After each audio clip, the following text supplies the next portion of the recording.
Hello, everybody. We are now live. We have a couple familiar faces tonight, and a couple new. Well, one new one. So Dake has been on here quite a few times, and Max, why don't you introduce yourself for those who are not familiar? What's up, everybody? My name is Max. I go by Max of Zorro here on the YouTubes. Happy to be here. Happy to talk about this garbage fire of a movie, as far as I'm concerned. It's gonna be And quite the conversation, that's for sure. oh yeah, we'll have lots to talk about, lots to say. But yeah, I mostly do Star Wars content these days, since I started out on my channel. But don't let that sway you from my opinions on other things. I have bad opinions on everything. So. He-Man's kind of in the same realm of like Star Wars fans. I feel like a lot of Star Wars fans are also He-Man fans. Is it because we're all gay and lame? And All right, well, being- Max no. at least sounds good. Max sounds good. Okay, that's good. How does everyone else sound? Audio is good. All right. Yep. Holy shit, we actually had the audio working for Oh once. my god, it's a miracle. Art, did you plug the stream for me? I always forget to do that. Yes, I always do. Because I know we're gonna go through our normal shenanigans, and I am eager to hear the update about Wang Oh Man. yeah, Max. We do a reoccurring bit to start the stream where we go over the year of our Lord of whatever episode we're on. So we're on episode 6. So you want some fun facts from the year 6? Let's do some fun facts. All right. So I was what? before you continue, I was saying, but after we get through this, maybe it might be worthwhile to like give just a very brief, everyone give a brief update on their history with the He-Man franchise. Sure. Mine's none. So there you go. I have a story to tell. Oh boy. All right. So in the year 6, the Roman Empire was still ruled by Emperor Augustus. The Parthian Empire is now under the rule of King Aurides III, but he would not rule for long, as we'll come to later. But yeah, he overthrew Phraates V, who, according to Art, is one of the top 5 Phraatesses, and Musa. Yes. And by the way, Orodes is one of the top 3 Orodeses. Oh, that is true. That is true. The Chinese Empire is now ruled by Emperor Ruzi Ying because Emperor Ping died. Oh no! I wonder if any familiar Wangs had a role in that. Oh, he did. He definitely did. Yeah, Max Wang Mang is kind of the mascot for our podcast. He's this basically Littlefinger, but like for China, and it's really funny. Yeah, Nice. So even for little China, and he actually there you go. existed, Yes. apparently. little finger trap. little Wang. Little finger trap. Little finger trap. That's good. I love that. Oh my god. All right. I didn't think Wang Mang's name would get any funnier, but yes, it does. But Art, you want to go over the Wang Mang lore? You're the Wang scholar, the resident Wang scholar. Well, I Well- thought that was my job. That's a different type of Wang. There's scholar and Okay. there's enjoyer. Yeah, exactly. All I can tell you is that at the end of AD 5, Wang Mang poisoned some wine and then gave it to Ping, who was only 13 at the time. Wang poison Ping. Mm-hmm. Who Yeah. replaced Emperor AI? Ping replaced AI. And And then- facilitated underage drinking. Yeah. Oh, no. Wait, hold on. It wasn't underage drinking at the time. And then my favorite part is after poisoning Ping's wine and Ping suffering the effects of the poison, Wang Mang wrote a secret petition to the gods in which he offered to substitute his life for Emperor Ping's, and then had the petition locked away. I don't know why he did that. Maybe it was just in case anyone questioned his loyalty or like suspected him. He could be like, "No, look, I petitioned the gods. I would trade my life for Emperor Ping. I loved Emperor Ping." Oh, can I see that petition? No. Yeah, it's right It's here. like the Mormon Bible. You can't see it.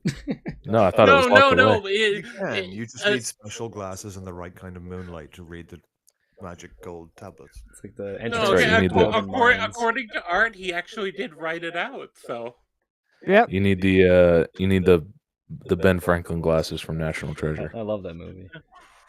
Oh, Yeah, hang That's a on. great movie. So he actually had the receipts. He could say like, yes, look, here is the petition.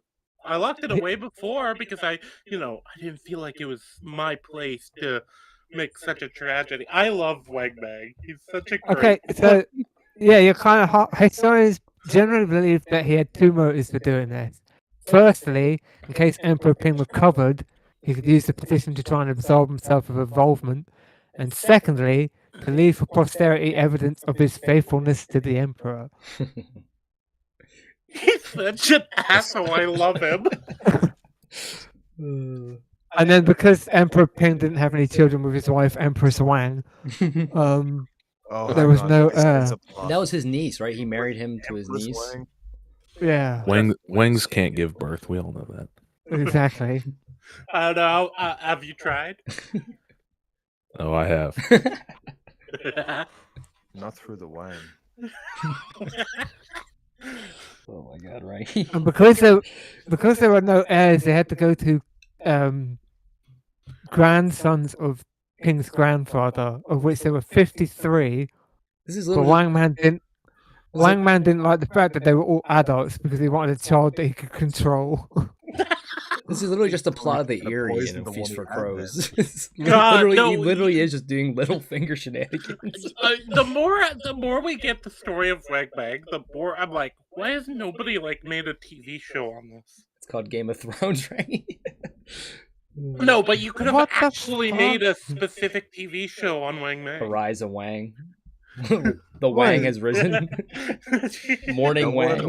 This gets No one in the this West is gets going to do it because China, and no one in China is going to do it because China. Yes. Yeah, This that's is- true. this gets crazier. Because they were all adults, he declared it was inappropriate for members of the same generation to succeed each other. And then he examined the 23 great-grandsons of Emperor Zhuan, who were all infants or children. While the examination process was proceeding, the mayor of South Chang'an submitted a rock with mysterious red writing on it. The message on the rock was, Wang Mang should be emperor.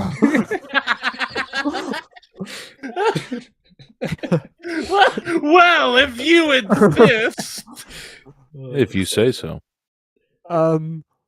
Wang Man created a false genealogy declaring himself a descendant of the Yellow Emperor, a legendary emperor revered in Chinese culture. Whoa, And then- whoa. You can't just say Yellow Emperor. I just Right, fucking he should have did. said Yarrow. Yeah, Yellow Emperor. In the spring of year 6, Emperor Wang selected Wu Ziying as the emperor, who was at the time just 1 year old. Now that's planning for the future. Yeah. That is. It's like I have plenty of time to corrupt this child into doing whatever the fuck I want to happen to the empire. Oh, You're saying my He was- 6-month-old is halfway to being emperor. Yes. Yeah. Of China, yeah. But he was Does this mean that Wang Mang was an early proponent of the LGBTQ community? Oh boy. Is that a Oh Nambla no! reference? Wait. Do we want to? I don't think we want to get into. Probably not. But go watch the South Park episode on that. It's pretty funny. so Wu Ziying was given the title of crown prince, but basically Wang just took over as acting emperor. Yeah, basically he did the Regency fucking. Yeah, he did the Regency Gambit. hacks. Yeah. Yep. So yeah, Wang Mang, real life Littlefinger, as Max called him. Wait, little finger traps? What do you call him? Little finger. Little finger trap. Yes, that's what he called him. Yes, that's I that's like glorious. I like Littler Finger. Littler finger. Littler finger. In the year 6, Liu Chong, the Marquis of Anzong, launched an attack against Wang Mang. And His lost. attack I know failed. This, I know this can't be true. Marquis is a French title. Well, it's probably not what it says, but Well, fuck no, it. I think it's the English attack- translation of whatever title. Like it's equivalent of a marquise for China, essentially. Yeah.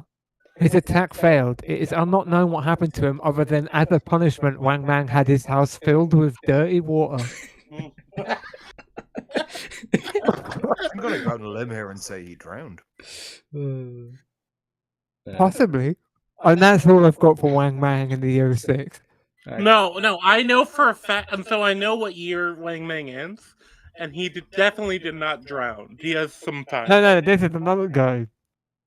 Liu Chong, the Marquis of Anzong. Oh, okay. Yeah. He And started a Marquis is rebellion and lost probably, because Wang Mang is him. They probably had. Yeah, no. If this is only year 6, they probably did have a title outside of that. That's like, I don't know, Ching Chong Bing Bang or something. All right, a couple other things real quick. That was Wang I'll Ming's have you cousin. know that Ching Yeah. Chong Bing Bang is a very, very honorable title. Well, we're going to get to some more funny sounding things, but the Bellum Batorium, also known as the Great Illyrian Revolt, started this year as various Illyrian tribes united to revolt against Roman rule, which was the largest force mounted against the Roman Empire in 200 years, according to contemporary scholars. And then the Goguryeo Dongboyo Wars started this year in Korea. Not those. Fucking. The Goguryeo Dongbayo? Oh yeah, those were Goguryeo some rough years. I Dongboyo? remember I that. don't know. You know what? Koreans sue me. I don't know how to say your names. But yeah, those wars started this year in Korea. Wait. For what country? Korea. Goguryeo Dongbayo War started this year. Can you type out how it's written? Dongbayo is the last. It was the ancient Korean kingdom. Yeah. Yeah. And they went to war with the Goguryos. So Korea basically split off from China because they basically declared themselves the true Chinese. Based.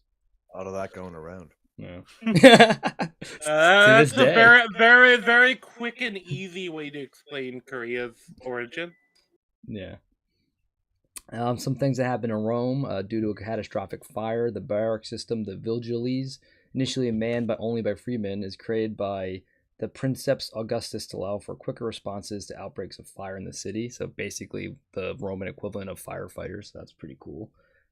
He also, Princeps Augustus, set up a treasury, the Arium Militare, which had 170 million sestertii, with the specific purpose of paying bonuses to retiring legion veterans. Oh boy. This is financed by a 5% tax on inheritances, a system said to have been suggested in Julius Caesar's memoirs. So we got veteran bonuses back then. That's kind of cool though, that those ideas are that old. Well, it stands to reason. Marius was Julius's uncle. Mm-hmm. The Temple of Castor and Pollux is rededicated in Rome by Tiberius after being destroyed by that fire we mentioned. A pamphleting campaign in Rome is quashed by Princeps Augustus. Publius Plautius Rufius is accused but found innocent of the crime. Then Rufus Xavier Sarsaparilla. yeah, I love old names. They're also fun to say. He also Princess Augustus. Is this Emperor Augustus? Dake? Is this a different title they're using, or is this a different Augustus? Well, I like that you just go to Dake for the Princeps Roman would war. Princeps would be roughly equivalent to like somewhere between a captain and a colonel. So it's not Emperor Augustus. It's a different guy named Augustus doing all this. It would be unlikely that they'd be calling him Princeps. Okay. Augustus, also known as Octavian, was the founder of the Roman Emperor and the first Roman Emperor from 27 BC until Yeah, 80 I know BC. that, but I'm just wondering if it's a different Augustus doing all this stuff in Rome, or is it the same No, one? Augustus, sweetheart, save some room for later. Yes. I was gonna say I don't know if it's the same person. Maybe it is. Maybe it isn't. Maybe we'll learn later. But I would also say I wouldn't be surprised if Augustus is like the Roman equivalent of like John for the West or Muhammad for the Middle East. I just want to point out that I'm on the Wikipedia page that you're reading all this from. I hovered over the Princeps Augustus name, and that's what it came up with. That he's the founder of the Roman Empire. Okay, so it is Emperor Augustus. Okay, because he had like a shit ton of titles and names. So Princeps is a Latin word meaning first in time or order. So if he's the first Emperor of Rome, he'd be Princeps Augustus. Yeah, okay. So Emperor Augustus is doing all this. And then Emperor Augustus banished Agrippa, one of his adopted sons, to the island of Planitia. It's funny. And then okay, wow, there's a lot in Rome. Okay, so if you want to read up on Roman history in the year 6, there's a lot that went on this year. So I'm gonna skip over some stuff, but wow, okay. This usually not this much happens in these years. Year 6 seemed to be a pretty eventful year, so go read up if you're into history. But One Oh, last this one's thing. pretty good. You should read this one. Oh, well, you might be about to read it. Well, Quirinius conducts a census Yep. in Judea, according to Josephus, which results in a revolt in the province led by Judas of Galilee and supported by the Galilee. Jesus Galilee. Christ. I can't say things. I don't speak words. And supported by the Pharisees Zadok, the revolt is Pharisees. repressed. And the rebels are crucified, but it results in the birth of the Zealot movement, the members of which regard the God of Judaism as their only master. So some people in this panel might be more familiar with that than others. Max is a bit of a religious theologian, I would say, right? I think you mean a based person. Correct. I was gonna say that we have varying religious beliefs throughout this panel. Yes, we do. Man, that is not the stream for that. Maybe another day. But some people that were born There's only this one year. master of my universe. It's me, isn't it? Rangi, I love how you have the same bit that you use every time. You just like spam it like the gecko kept hitting that button, that meme that went around back in the day. That's you. That's how I imagine you. But you know what? It always makes me laugh, and therefore it's always effective. Yeah, you're like Norm Macdonald. You just make jokes to make yourself laugh. But some people born this year were Gaius Molinius Valens, a Roman senator and consul, Marcus Oh, Aemilius yeah, he's great. Everyone likes him. Lepidus, a Roman politician, Melonia Caesonia, a Roman empress, Nero, Julius Caesar, some people might be familiar with him, son of Germanicus, who's that? Agrippa the Elder. He would go on to be emperor of Rome, and then John the Apostle was born this year as well. And then some deaths. Johnny. Yeah. Ping, because Wang No. Wang had nothing to do with that, by the way, but he died. Terentia. No, Wang Man's a good boy. He Yeah, doesn't Wang do Mang is nothing. innocent. We stand by Wang Mang. It was an unfortunate health incident. Exactly. Yeah. 13-year-old just had a habit of dropping It's dead. just back like then. anyone who had anything to do with the Clintons. They God, was it they COVID? unfortunately died. Terentia, wife of Marcus Tullius Cicero, died. Aurelius III died this year, so he ruled for like a single year. Rip Bozo. And then Cleopatra died this year. So Cleopatra. Yep. Never heard of her. yeah, she's. hear I people don't. like- I don't think she's that famous. I don't think most people know who that is. But all right, that's all for fun facts. Wait, is that the I don't know, Cleopatra? she Yeah, might that be the history Cleopatra close to died this year. to be fair. Well, because it says Cleopatra 2, also known as Yeah, Cleopatra Yeah, but she's the 8. one who dated Mark Antony. That's the famous Is one. she that? Yeah, And Pompey and Caesar. yeah.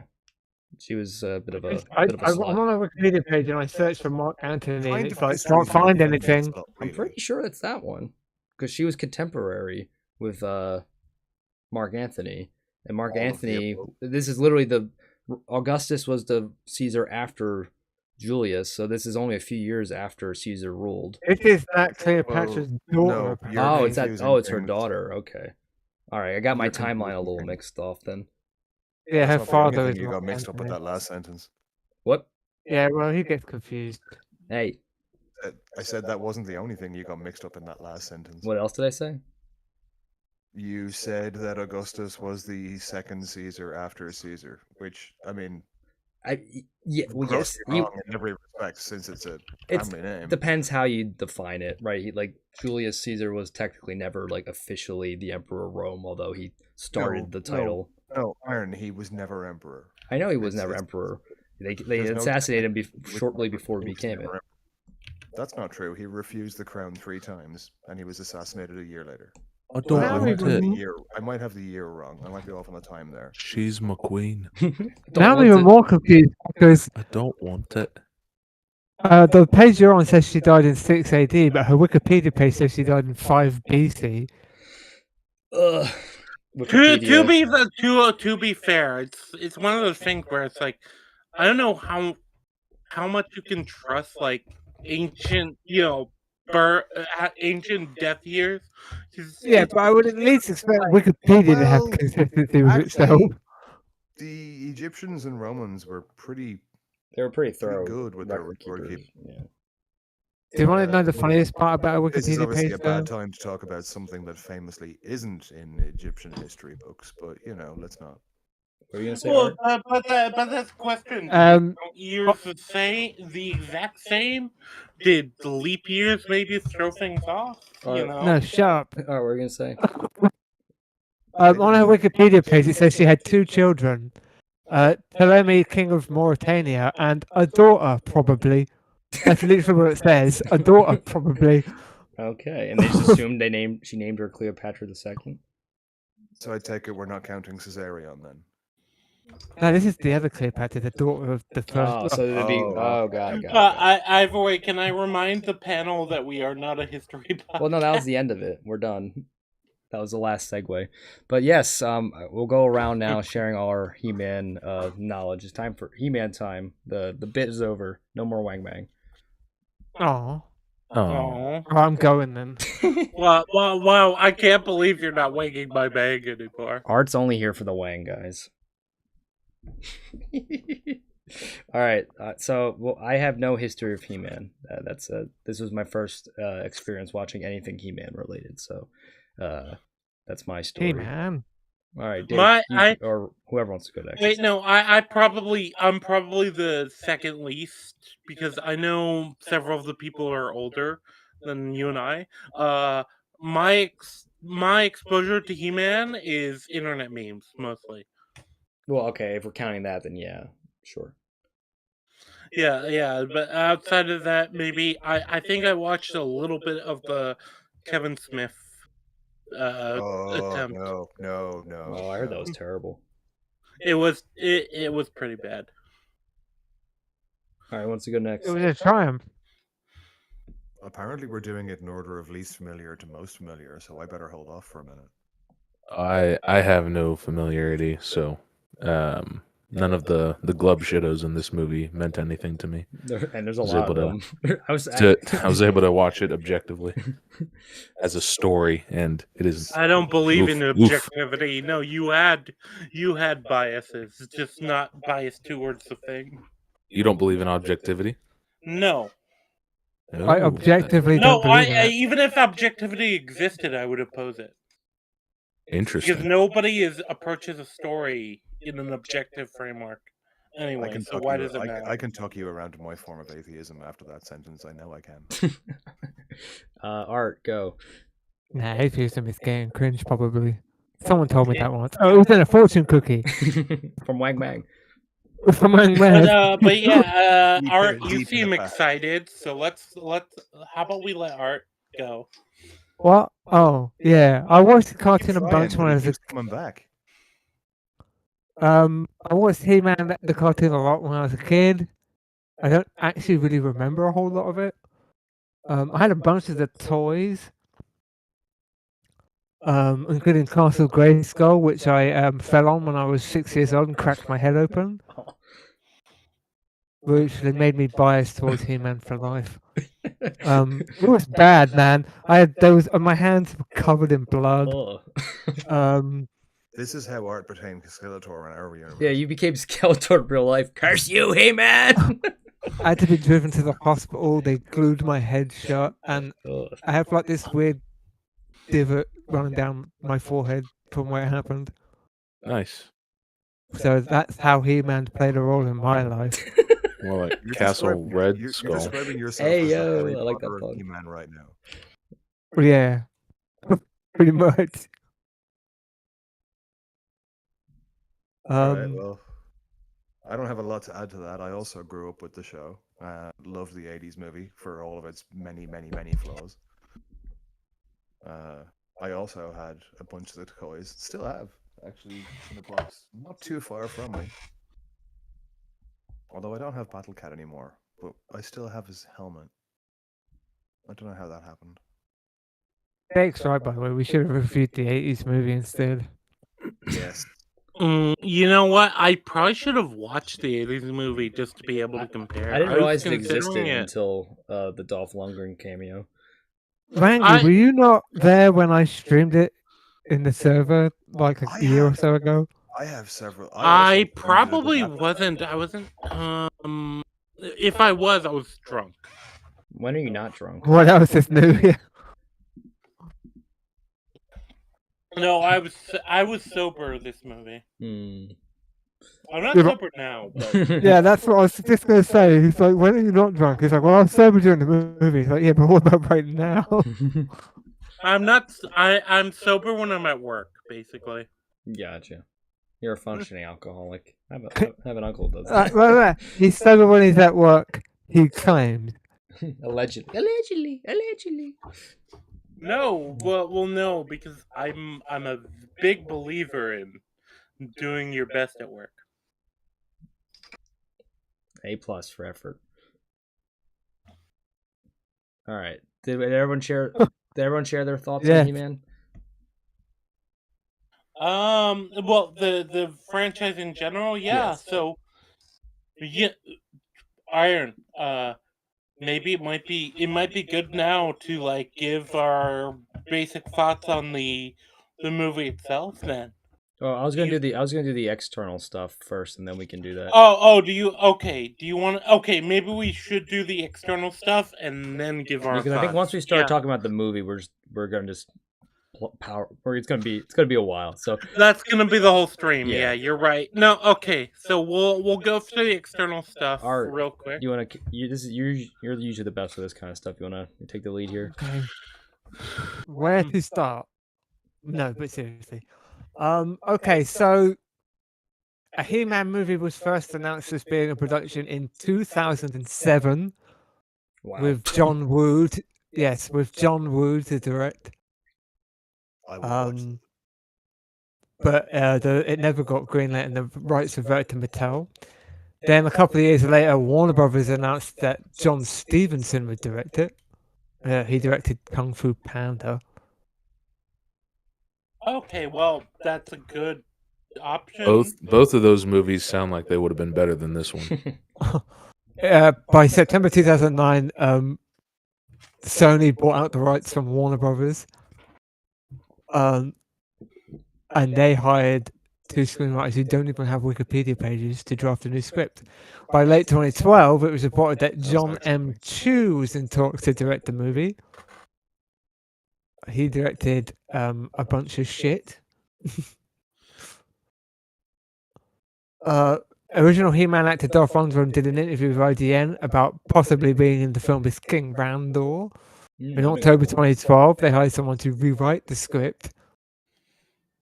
In March 2013, Chu said that the film was still in development. In October, they hired. Defense. Yeah, in October they hired a different writer to do a rewrite again, and that Chu had been fired. In January 2014, it was reported that Joe Cornish, Rianne Johnson, Andreas Muschietti, and Phil Lord and Christopher Miller were frontrunners to direct. No, this explains a lot of the things I didn't like about the film. As you're going through it. In April, it was announced that Jeff Wadlow was going to direct the film. He directed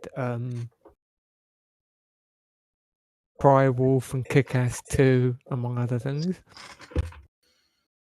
In August 2015, it was announced that Christopher Yost had been hired to rewrite the film.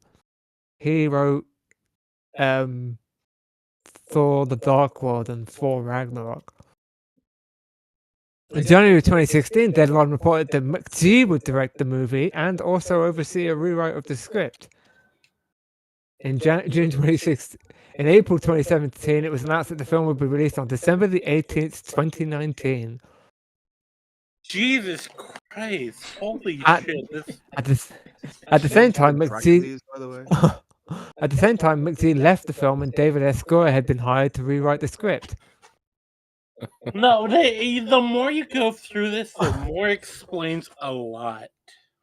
In December 2017, it was reported that Goyer was now only set to write and direct the film. But then in February 2018, Variety reported that Goyer had decided to step away. Based. Carlos Huante, a creature designer, former artist at Industrial Light and Magic, who had also worked on the original Formation cartoon, was hired to direct. But they said that Sony said the script would be too expensive to film, so they decided to start over again. In April 2018. In other words, that guy knew what he was doing and wanted to actually do it, and they went, no. Yes. In April 2018, Variety reported that Aaron and Adam Nee would direct the film. Now, they actually do have writing credits on the movie. In January 2019, Art Markham and Matt Holloway were brought in, and it was announced that they would write a new draft for the film. Jesus What a Christ. nightmare. In March 2019, Art Markham. Art Markham. This is clearly you and Arkham working together under a pseudonym. Yeah, they also Yes, apparently. yes, obviously. Yes, And apparently they couldn't agree on anything, so. Yes, me and Arkham wrote Iron Man, Punisher, Warzone, Transformers: The Last Night, Men in Black International, Uncharted, and Craven the Hunter. Oh boy. We also won a. They explain a lot. We also won a Golden Raspberry. Nominated for a Golden Raspberry for worst screenplay. I stand I by can see everything you just said. In March 2019, it was reported that Noah Centineo was in talks to play He-Man. Who? Spoiler: he's not in the movie. Well, it's interesting too because I think their casting for He-Man is actually really good. I like them, yeah. In Yeah, April, I like the guy. In April 2019, Centineo confirmed that he had been cast in the role. In April 2021, it was reported that he had vacated the role. 2 years. He was cast in the role for 2 years, and nothing happened. In January 2022, it was I announced bet that he never even saw a script. Probably not. In January 2022, it was announced that Netflix had officially acquired the rights from Sony and produced the animated series shows The Masters of the Universe Revelation and He-Man and the Masters of the Universe. Without Which He-Man. poisoned the crowd for at least another 2 decades. It was also revealed that the Wait, this is a Kevin Smith Yeah, it was film, He-Man right? and Masters Universe, but He-Man wasn't in it, so it was... Oh, yeah, no, He-Man was in it. No, He was in 2 episodes. No, wait, you're wrong. Wait, Masters of wait, the Masters of the Universe Revelations is the one that doesn't have He-Man in it. He-Man and the Masters of the Universe is a different show that does have He-Man in Yeah, it. but for 2 episodes. He's in the first. No, that's Masters of the Universe Revelation. He-Man and the Masters of the Universe this... is a different show that he's in all of it. Not to be confused with the New Adventures of He-Man. I was gonna say, is this the Kevin Smith one or not? That's Masters of the Universe Revelation, but they also made He-Man and the Masters of the Universe, which is a different show that He-Man's in the entire thing of. So this is just a He-Man show that nobody ever heard of. Okay.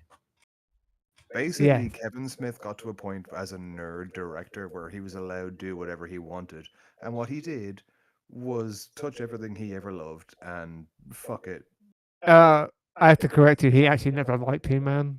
I've listened to his podcast and he's mentioned multiple times that he did not care about He-Man. He did make a good Green Arrow yeah, I've actually seen doesn't really videos help, where but this has honestly, been said, and it doesn't really absolve him of anything because I know he adores the Flash and he still couldn't do shit with that. So. Do you ever read Quiver, Dake? His Green Arrow thing? Yeah, I liked Quiver. I'm not sure if I did. It does sound. That might be the one Kevin Smith thing you would like. Wow. So Dake has never quivered before. I really liked Kevin Smith's own older movies. No, I'm saying, but that might be the one thing he worked on that wasn't his that you might like, because most people like Quiver. But anyway, back to He-Man. Yes, it was also revealed that the Nee brothers and David Callahan had written a new draft of the screenplay in October 2022. Alan stated, is that now? Oh, like 10 or 12. In October 2022, Alan had stated he was working out 6 hours a day in preparation for the role by someone that they cast for the movie. In July 2023, Netflix cancelled the film after spending $30 million on development, citing budgetary concerns. So in November 2023, it was revealed that Amazon MGM Studios were going to purchase the rights. In February 2024, it was announced that Travis Knight was in talks to become the director of the film. And in May 2024, it was officially confirmed that Knight would direct the film for Amazon MGM. What a roller coaster.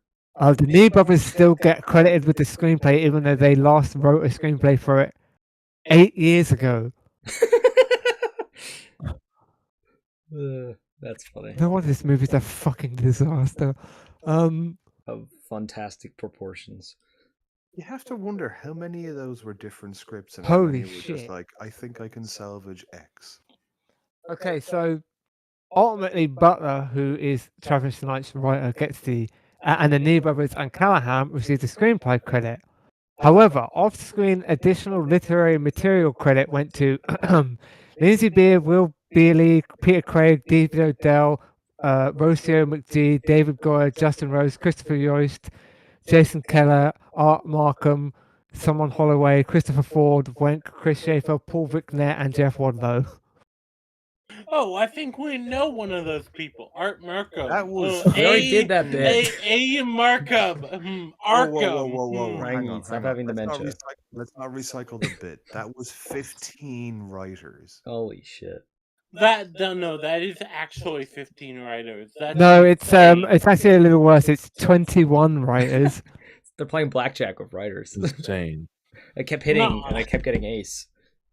No, that is actually fucking insane. So even 21 aces in a casino shoe? But I latched onto the meme that I could go with. If I'm Art playing Markham. blackjack and they have 21 decks at hand, I'm walking the fuck out of No, that casino. there's 4 aces in a deck, so you would need 6 decks, which is standard. Yeah. No, but I latched onto Art Markham, and I'm like, oh, already did that bit. one of our friends is We did that bit already. You weren't paying attention. Okay, yes, I probably wasn't. Yeah, you do that. The only interesting thing I have about casting is that Jared Leto apparently was very proactive in getting the role of Skeletor. He really wanted to do it. To apparently be fair, okay. He actually To did a be good fair. job in this movie for once. Apparently, he's a I- huge fan of the franchise. I was gonna say, to be fair to Jared Leto, who's actually a really good Skeletor. Yeah, he was pretty good. The last time- I mean, millennial writing notwithstanding, his performance was pretty tight. It turns out all you have to do to make a good Jared Leto performance is make him just unironically and unapologetically evil. Well, he does run a cult, so. He does. But yeah, I think the last only one that we know of. the last good Jared Leto role I think I've seen him in was Lord of War. Was he in Lord of War? Or was that Yes. Okay. Lord of War. Wait, is that the Nicolas Cage movie? Yeah, he's the Yeah. brother. He plays his brother. Yeah, he was good in that, and he was good. Was he? I Mhm. completely forgot him in Oh shit! I didn't even know he played that. Yeah, no, he was pretty that. good in that movie, and then he was also pretty good in what's the Patrick Bateman movie called? American Psycho. He was good in American that Psycho. too. Yeah, He's in a lot of good films. yeah, but He's in My Fight- hot he's in- take is I think He's he just could usually have been a terrible. good Joker if he didn't try and play the weird type of Joker that he played. If he tried to play like the Arkham Joker, I think he could have. I mean, he pulled was it off. also Yeah. trapped in a shit movie. But I was gonna say with Zorro, part of it makes me wonder, like, is that not a directing issue? I think then? it was a direct. Oh yeah, issue. it's No, a writing I directing think- issue. Yeah. No, I think it's different. You can trace it all back. He was in Dallas Buyers Club. He was phenomenal in that movie. He won an Oscar and then he disappeared up his own arse, and he's never put in a good performance since until this Skeletor. movie. Yeah. Until this movie, More okay. like an Arsker, I guess. This is funny. I think this is like the uniting thing. Does anyone here think he didn't put a good performance in this movie? Actually? No, he was the best thing about the movie. Yeah, I think everyone would agree with that. I think he put in a good performance. I don't like the I would character call or him- I the would call writing. him second best thing about it. All right, we'll table that for the near future. Well, no, it seems like it's universally like the character he's playing, and Well, With- Max didn't like His- the character; he just liked the performance. His performance is very good. yeah, for yeah. what he had to work Okay, with. yeah, that's kind of what I'm asking. It's like Yeah, no one disagrees that he put on a good performance. That's which that's Oh, the which yeah, was answer. it's He leaned- shocking he to leaned- me. He leaned into it in all the right ways. Pickle said he got his face skinned off at IRL to prepare method acting, right? Heath Ledger would have. They all would. Yeah, and also it is funny that the message of this film is that Jared Oh, Leto is shit, irredeemable. That is true. I kind of forgot that I kind of forgot that the chat existed, and now I'm popping them out into my second monitor so I don't do that again. But yeah, so this movie will cost somewhere between 170 the $200 million, and it is not going to make any money. Not in the So slightest. should, As oh, of today, it should is I? 86.4 million at the box office. That it might be Yeah. the biggest flop of the year, actually. Yeah, so that's rough. That's actually genuinely like very rough, and I can actually like I can substantiate this. There was like 2 other people in my theater when I watched Okay, it. to be fair, my theater was packed, but that I live in a more populated area than most people do. Probably. Wait, no, wait, hold I on. think he lives in San Francisco. I'll edit that out later. Hold on. I was just, Oh, yeah, my bad. just gonna say, I live in populated. Okay, no, it's fine. Nah, we'll edit that out. Rangi, yeah, I've done it to him before as well. Art, it's fine. I forgot we were streaming. We are live. Yes. I was gonna say I live in a major city. He does. Do you want to give his home address while you're at it? Yeah, okay. I'll put it in the chat. Yeah, it's wait, hold on, let me look up the Breaking Bad address. Oh, they're gonna do the Finding Nemo address. Actually, no. You know what I can do? I can look up the elementary elementary. Rangi, why do you have elementary school addresses memorized? No. The show Elementary. That's like a modern day Sherlock Holmes show. Oh, with Lucy Liu? Yes, the one with Lucy Liu. Yes, exactly. Yeah. You see, this man knows what I'm talking about. I'm a man of culture. Of course I know. I was thinking If it has Lucy Liu, it's worthy of being seen. Excellent. In that case, I can persuade you all to watch Lucy Liu and everyone else in LA Mobile with me. Fuck no, Lucy Liu sucks. Finally, confirmation that Art is gay. Wow, I thought I was the only one on the podcast. No, remember, Art likes Wang. I don't think disliking someone's acting ability makes one gay. Yes, it does. Oh, I rule on this. I am the Rangi's local king of the gays, so he dubs the gay. He might be, but he's got a whole lot of princesses under him. Oh boy. Wait, but that would make him not gay. No, wait, no, you don't understand the joke. The joke about the princesses, they're all also men. No, I got it. So they're Thailand princesses? No. Why is Bagel telling us to watch Shazam 2? Oh, because Lucy Liu's in it. Right, Yeah. Okay. Yeah, she is in it. Yeah. All right. Also, I actually didn't like Elementary. Is I'm she? not gonna lie. We could say she was on set. I don't know if we could say she was in it. For back to He-Man, for the marketing for this movie, they did a collab with Denny's, and the commercial was actually really fucking funny. If I had, they're pandering to their target demographic. Yeah, pretty much. I mean, pretty much everyone who would know who He-Man is and familiar with him would be people who would eat at Denny's because they're a bunch of boomers and old Gen X people. But you know, the Denny. Sorry, your Chipotle laced avocado doesn't appeal to me. I would recommend everyone. I'm not tech savvy enough to pull up the Denny's ad. Otherwise, I would, because it is really funny. I encourage everyone to go watch it. The Denny's ad for He-Man it's worth a watch. So go watch that. If one of us pulls it up, are you tech savvy enough to share our screen? No, we can figure this out another time. We are not going to spend half an hour teaching me how to pull up a video on YouTube on OBS. You really shouldn't have bought a Mac. Well, I'm starting to learn how to use it. One day, this monkey will. One day we'll get you. One day we'll what every Mac user says. One day this monkey will. Look, chat. If we ever acquire monetization, look. Can I ask you? No, not as a human. Like, look. You've seen many advertisements as a co-host about starving children in Africa, but have you considered the tech illiterate retards To be fair, in you may have also seen America? several. You may have also seen many fat Africans turn up on your shores after. No. Anyway, Yeah. Well, hold on. Let's try to make this apolitical. Like, can we get the music like in the arms of an angel? Like every In minute that you watch, of an angel. every minute you watch another retarded man draw is I failing think I could hate with Sarah McLachlan more than I computer do. science. They're failing with apps.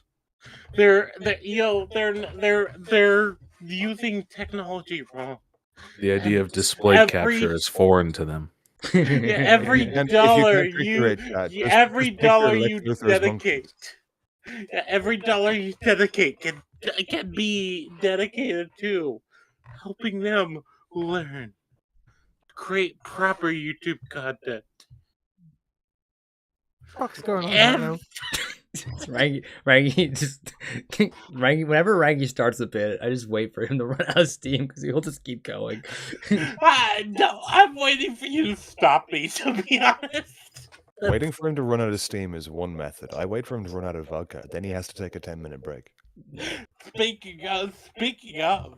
All right, one last thing before we jump into the movie Oh, itself. Frank has already wasted a rebellion hour in. This is No, gonna be a nightmare. don't worry. I've eaten and I have water ready. Yeah, for this movie to make a profit, it would need to make another $350 million the remainder of his box office run. Not a chance. Which is not going to happen. Chance. I have a piece of information that might explain why the budget's so high. Mm-hmm. First of all, photography. 21 fucking script writers. Well, yeah, that obviously didn't help. Festival photography began on January 6, 2025. Filming was originally scheduled to begin in mid-July 2019, then the summer of 2022, and then April 2023. Yeah, that'll do it. All right. Well, it's time to get into the film proper.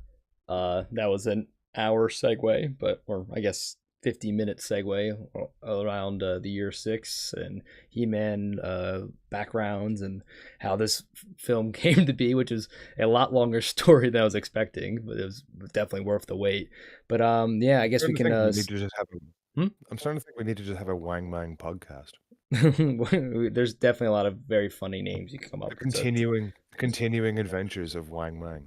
Yeah. Oh, we'll get there. We'll eventually turn this show into a Wang Man podcast. It's actually taking up more and more of each episode, unironically. Good. But yes. When Wang Man finally dies, I'm quitting the show.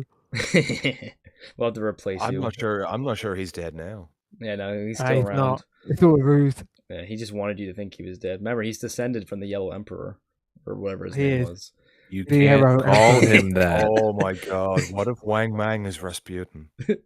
Hey, Oh my god, it's all coming together. yeah. But Also, hi Llama and chat. hello Llama, how you doing? But if you haven't noticed yet, I arranged us in kind of order of like who supports is in the middle and dislikes this movie. So I would say I'm probably the biggest on it. Then Dake, then Rangi, and then I don't know who dislikes it more, Zorro or Art. I just took a guess on Art, but it might be Zorro. We'll see. But yeah, Rangi also appreciates you putting him right over He-Man's crotch. that was also part of the reason why I did it. It was very amusing.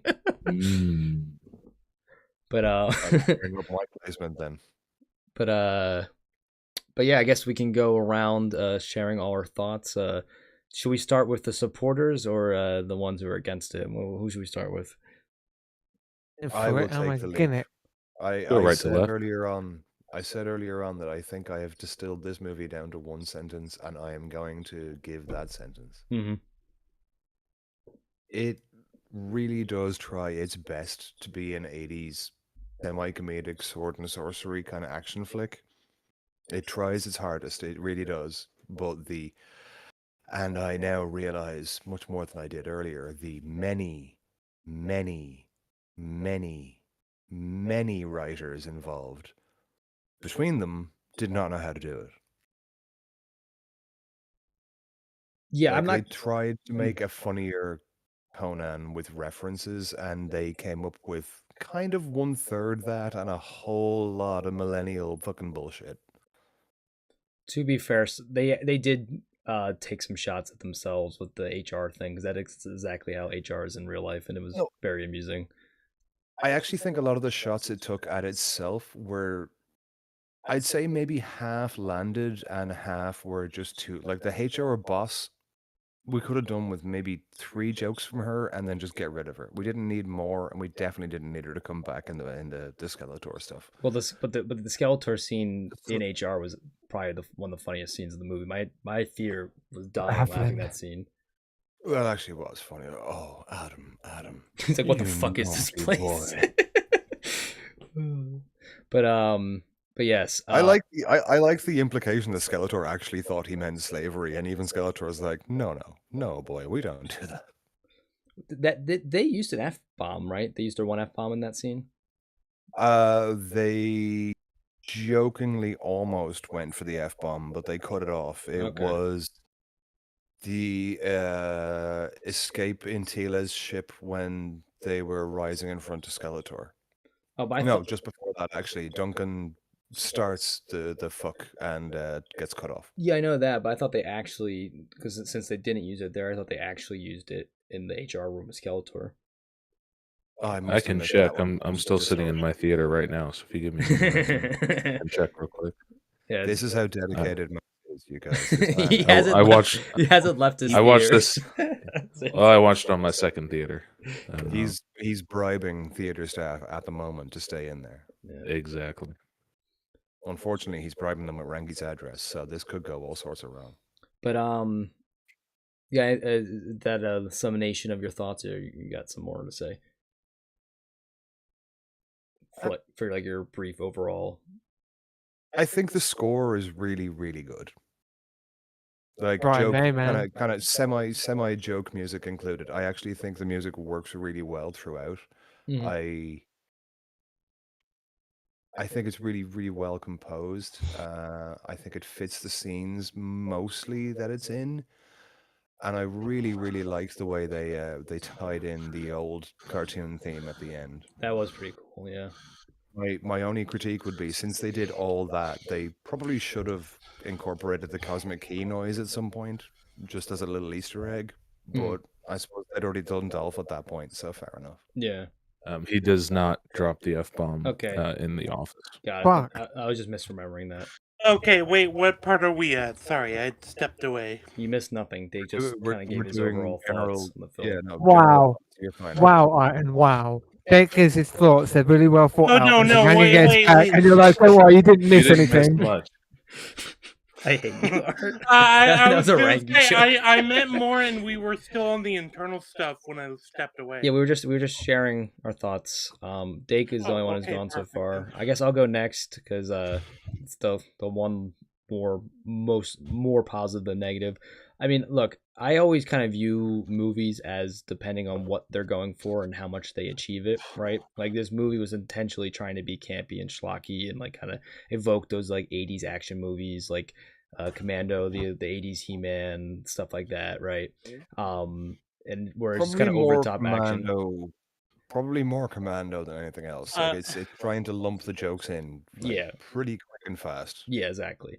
And so it's kind of going for that vibe, and I think it does a much better job at it than I initially thought it was going to. I didn't think every joke landed, but more jokes landed than not for me. I think the intro was the weakest part. I don't think many of the jokes landed in like the first 20 or so minutes of the film, but once he got to like adult Adam, like most of the jokes from that point onward did land for me. I think the film really did try and be earnest with its messaging. I saw some people say it was like pandering this, or it's evoking I'm honestly not sure what messaging they were going for. I'll explain when we get the themes what I think it was going for.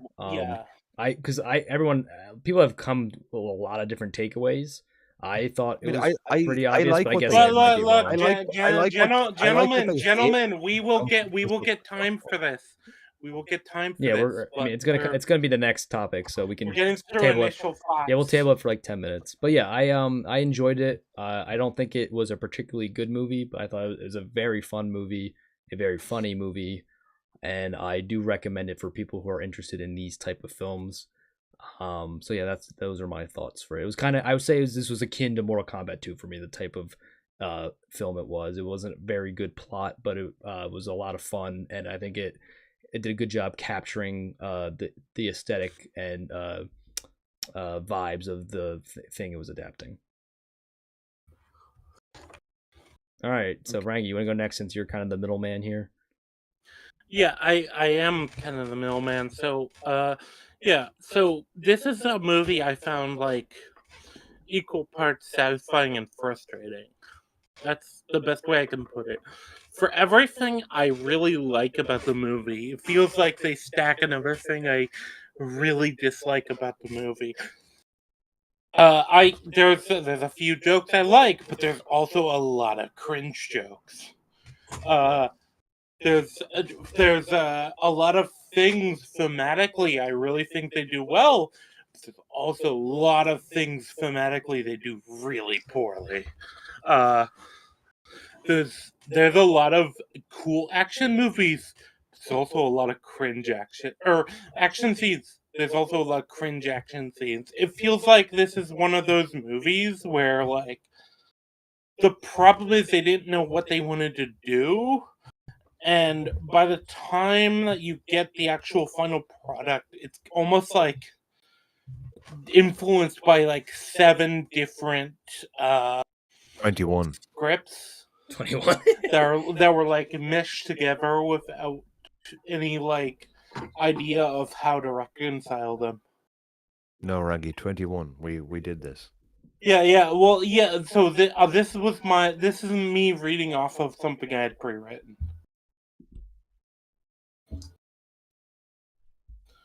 So, yeah, apparently it was 21 different scripts, and some of them reconciled better than others. But either way, like, even to the point where a lot of the things, like, characters, like, I like Adam sometimes. I like Skeletor a lot of the time, but I feel like it's just the perfect casting for the character. Because, like, look, let's be honest, Jared Leto played just an ironic, like, unrepentant evil bastard. I think that's a good casting. And he did well with it. I can't argue Well, with yeah, that. he's playing himself, so it's not surprising. But the humor, there was a couple of jokes I liked. Looking back, several of them were ones where they were just particularly clever, and some of them were the gay jokes. I'm not gonna lie. I don't know if anyone else caught the gay jokes. Nobody in my theater did. Kind of hard to miss a couple of them.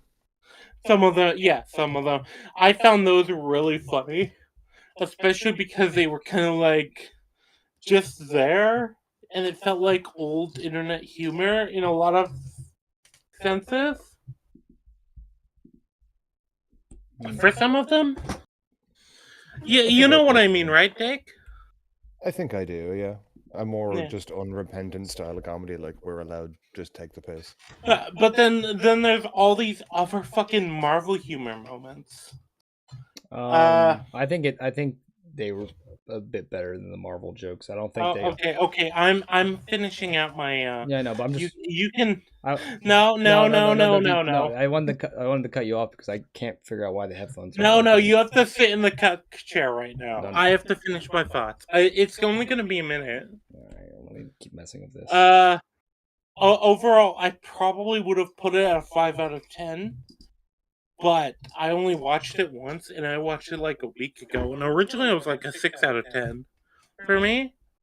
and I feel like it could go lower depending on how we talk.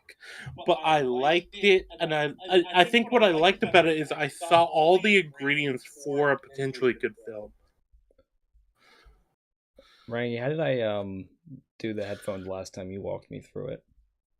What? The audio has just been coming out of the computer the whole time instead of the headphones. I was wearing headphones and just realized they weren't working. You activate your headphones, Yeah, but and how do I then do what that? you're hearing is coming through the headphones, but what the stream hearing. No, my It's headphones Iron, aren't you've working. been wearing headphones and you just now realized that it was coming out of the computer, not your headphones? Yes. You are in any way Okay. surprised by this. And you're- Max, you're learning our eternal My struggle. brother. I went up to step That's rough. away, Realize. and I kept hearing Raggy talk. I'm like, wait a minute, I took the headphones off. That's rough. I was Jesus gonna Christ, say, Ian. okay, At least tell me they're open back headphones. no. They're like the Apple ones. Oh my God, what is wrong with you? The AirPod Maxes, I was or gonna- just I are was- they just AirPods? They're just wired headphones. You know, if we Oh, ever God. do clips or shorts, this has gotta be short because. Iron, buddy. Okay, It's Max. the constant revelations from Iron. It's an Apple. Oh God, why? Okay, I'm rocking AirPods right now because I like Oh, the transparency mode, so I can hear my own voice while I'm talking to you guys. I can 'cause hear if my own I just voice. I mean, Well, I sound like your stereotypical gay, but I can. True, that is accurate. well, all that being said, I don't think it's a technology problem. I think it's a user error. No, it definitely is. Yeah. Well, yeah, obviously it's Iron. Yeah, no, That's a given. I'm so tech illiterate. I don't know what I'm doing wrong. And regular illiterate, yeah. What you're saying then is Pebcast. Problem exists between chair and screen. Is it affecting the audio quality at all?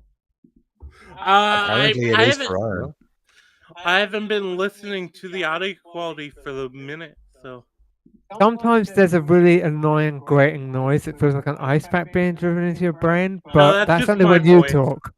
I was gonna say that's just me. Oh no, I was trying to make fun of Iron, but you ruined it.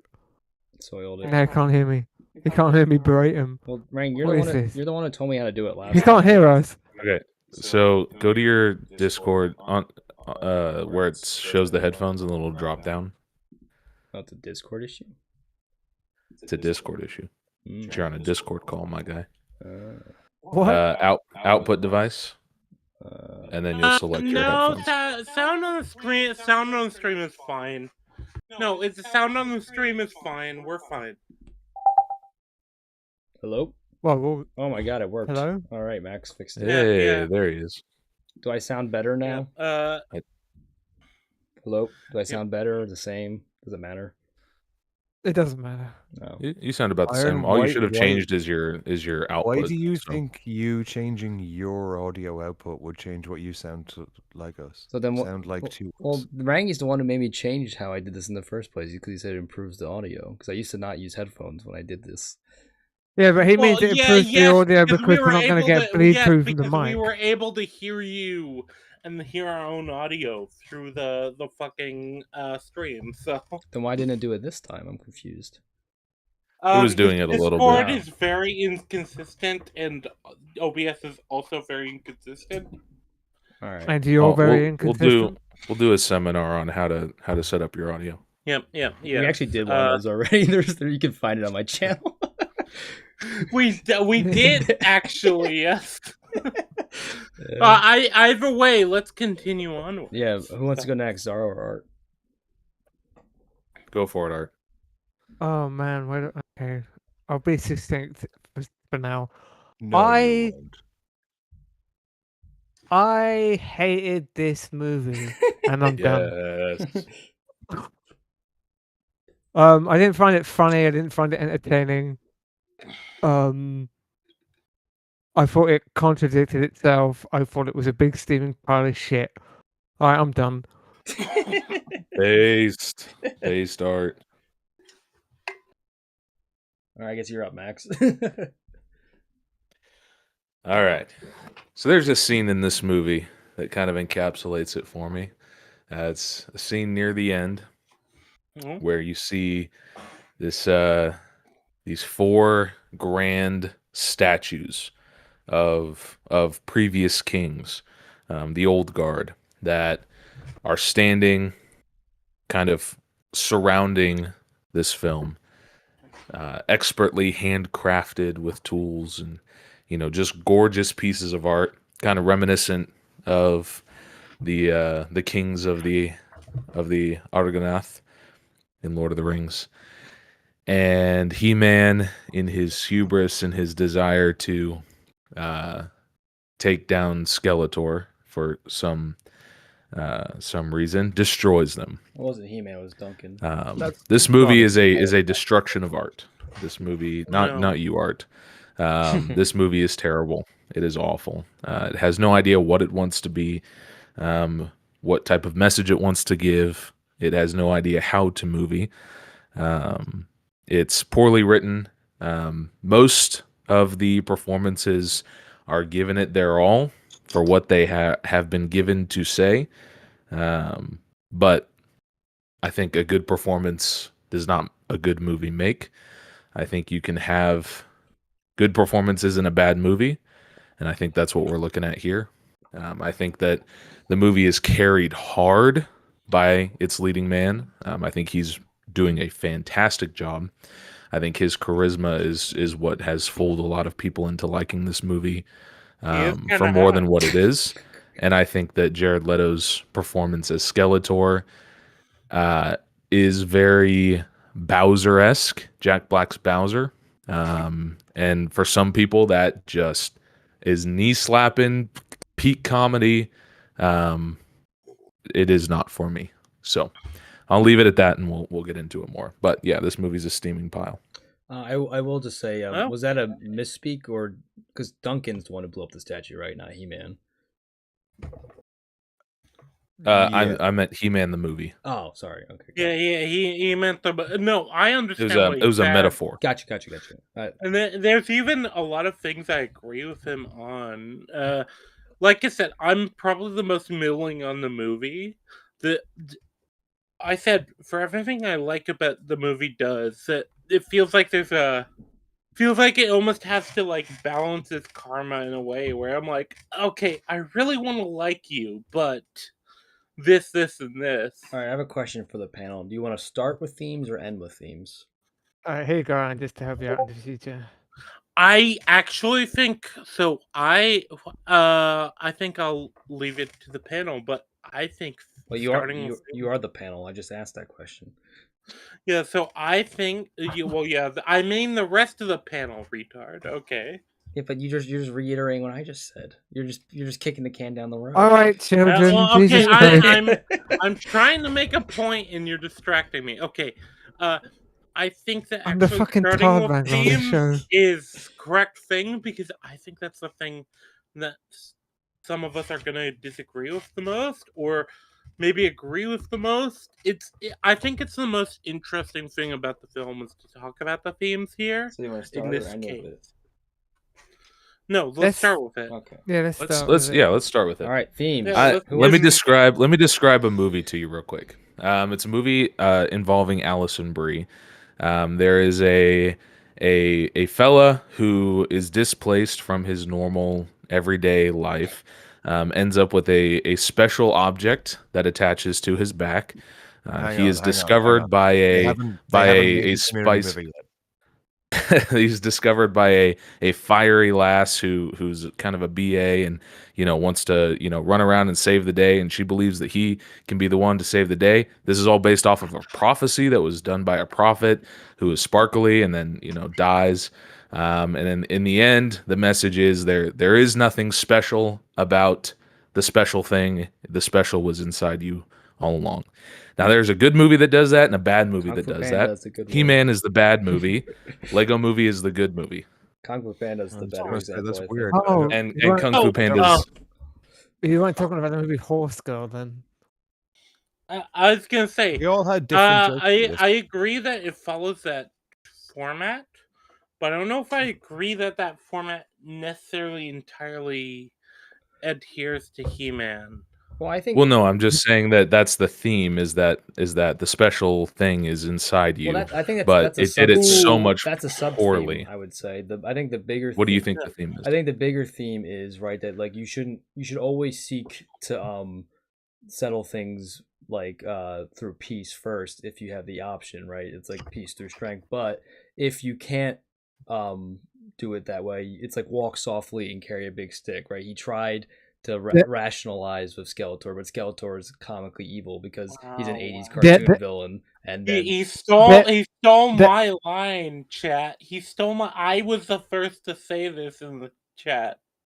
There's a problem though, which is the movie doesn't really nail that down, and it's really funny when Sorceress is like, "Oh, wait. We can get into that first, but we're talking about what we think the theme is in total first." And I think because this goes back to what the Sorceress was saying, right? Like that, like previous people who were the protector of Castle Grayskull, right? They were just they were like basically good versions of Skeletor. Like they were just kind of warriors who just were obsessed with the battle, and they just wanted to be strong. She says that brute strength was the way for previous champions, but it doesn't have to be for Adam. Yeah, but that's where my problem comes in. Well, she says there are two problems with that one, but go ahead. Yeah, no. Wait, hold on. I kind of want the whole thing iterated before we talk about the problem. All right. Well, anyway, look. Is that fair? Wait, is that fair to everyone?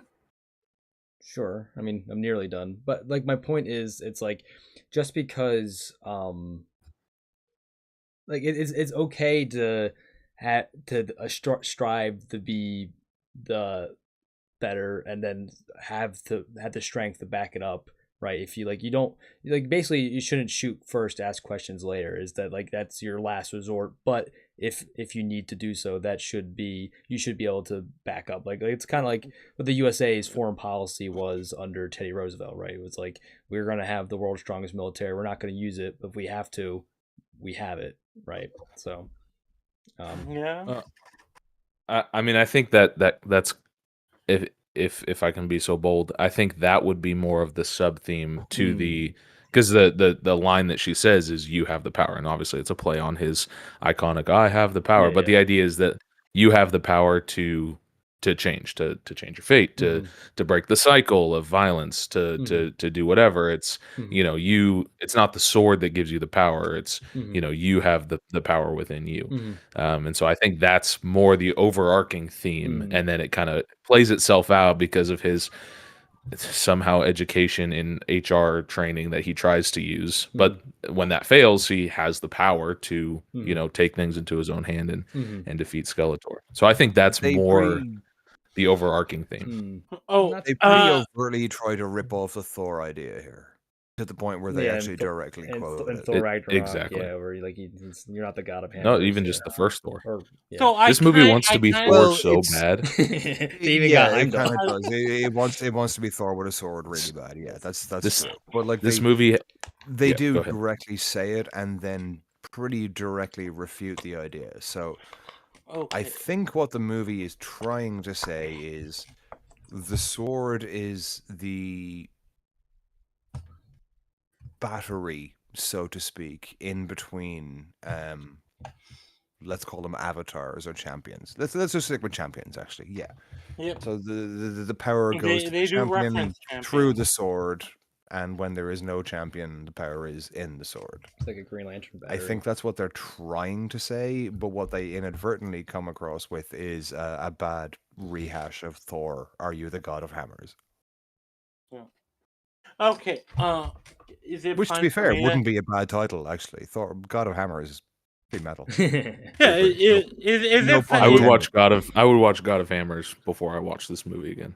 Is it fine for me to talk as somebody who's like middling on the movie? No, you're not allowed to talk for the rest of the movie. Oh, okay. Get out of here. Scram. That's fine. I'll just take my check and go. I'll be $500. You're not getting paid. You get paid? You guys are getting paid? Yeah, there's that meme. No, you see, I just steal Iron's identity and Dake Oh, there new you go. credit card every stream. You're And tempting he's me to not tech dox you savvy again, enough right? to lock his credit, so it just happens over and over again.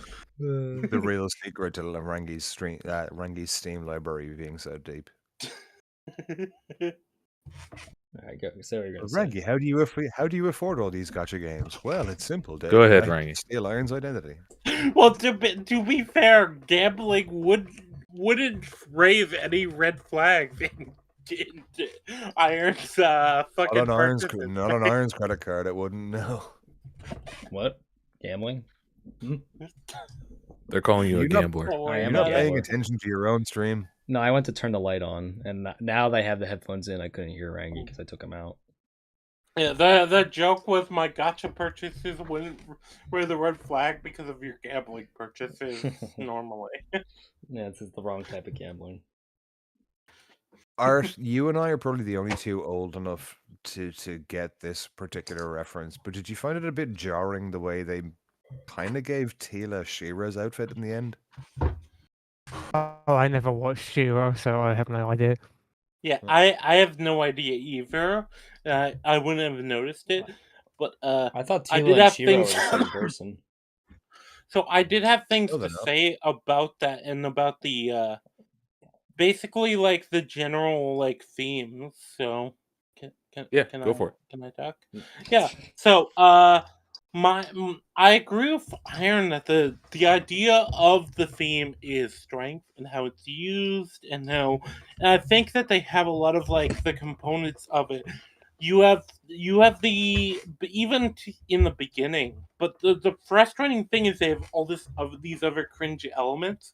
So in the beginning you have even at the beginning you have Adam is not willing to use strength or build strength, and it's almost set up as like, oh, you don't want to go and train, you don't want to go and do this, you want to build strength basically, and you even have Man at Arms kind of reiterate that, and then outside of that, you have like Adam in his supposed training, which he is the youngest of that group, so maybe he's like given gloves, and I feel like his interactions with Man at Arms implies heavily like I've done martial arts training and I've seen this kind of where the martial arts instructor gives like kind of goes from drill sergeant to kind of like, oh no, it's fine, just do what you can, to like the younger people in the class. And that's kind of what I recognized it as with Adam here, but also like I feel like the way that scene works, and it reminds kind of some of the later stuff, and that's kind of a lot of what I feel about a lot of the thematic stuff of the movie. For everything that supports the theme, because the theme I felt like was okay. Strength is important, but what's more important is how you use it. That's a takeaway I had as well. Yeah, I think that's a good way to sum it up. Yeah, but for everything I felt that supports the theme, I felt also kind of is undermined by other themes. That's kind of my problem with it. Like what's an example of the undermining of it? Well, I had an example of that I could bring up. Sure. Shoot. No. Unless Frankie's not done. I was gonna say I'll let Art propose this as just like... Shoot, Art. So as Iron said, it's about what is it? Walk softly, carry a big stick. Mm-hmm. Yes. Sorceress says everyone else used to rely just on brute strength, but you can rely on other things like humanity and empathy and talking things through. The problem with that is that he does that through the entire film and fails every single time he tries it, and then just has to rely on brute strength. Yeah, and he Yeah, fucking this- sucks at talking things through. Every time he tries to Okay. talk things through, he's Yep. really, really bad at it, and so he just then has to rely on brute strength. So This he's ties into it's what I kind was of just saying falls about apart. Oh, okay, wait, but no. here's my this counter kinda to this. illustrates- So it's not. Wait, no. Hold on. Wait. Oh, okay. Iron. Because Yeah. I'm going to say Okay. I agree with that interpretation of things, and I actually, from my perspective, Hmm. yeah, that's actually a bad representation of it because the whole point of his, with the thing, the speak softly and carry a big stick. Hmm. The idea, one of my problems with the movie actually has been that they don't represent that conflict early on. And All right. Here, wait, I disagree, but I'll wait for you to finish. hold on. Wait, Art, can you just restate the thing that you said specifically was the problem? Yeah, just let me know when I can counter. I was gonna say, I had a good idea in mind, and then Okay. Iron All just right. derailed me. Before I lose my train of thought, I think right that it is there from the start, and yes, he does keep failing, but that the point isn't that he keeps failing; it's the point that he keeps his heart is in the right place, and he's not gonna let the world like deter him from trying to be that, right? Like in the movie, the beginning of the movie, right? He gets knocked down, and like he's like, you're gonna keep getting knocked down in life, but the important thing is you keep getting back up. That's like the important part, and he keeps trying to do the right thing, and even though the world won't let him, he's not going to get jaded or cynical. He's going to stay pure of heart, and he will continue to try and change the world and through a positive lens, and he's going to have the strength to back it up. But just because he has the strength to exert his will on people doesn't mean he's not going to try and change their mind through other means first. He's going to keep trying no matter how many times it fails. So that's, I think, was reinforced through the beginning scene. Yeah, but I think that would have worked a lot better if there had been at least one time where he tries to reason with people with dialogue and it works. But the fact that it never works, It he works just on has to rely on it works brute on strength. Duncan. Yeah, I think well no, I think what would have made it stronger is if, he feels weak as a kid, and he gets this prophecy about the sword and he thinks, okay, well this sword is going to solve all my problems. And as he goes through his life and his career, he is really good at that talking to people thing, that HR thing. He is able to calm things down, and he's just not able to see that as a positive thing. He's still obsessed with trying to find the sword.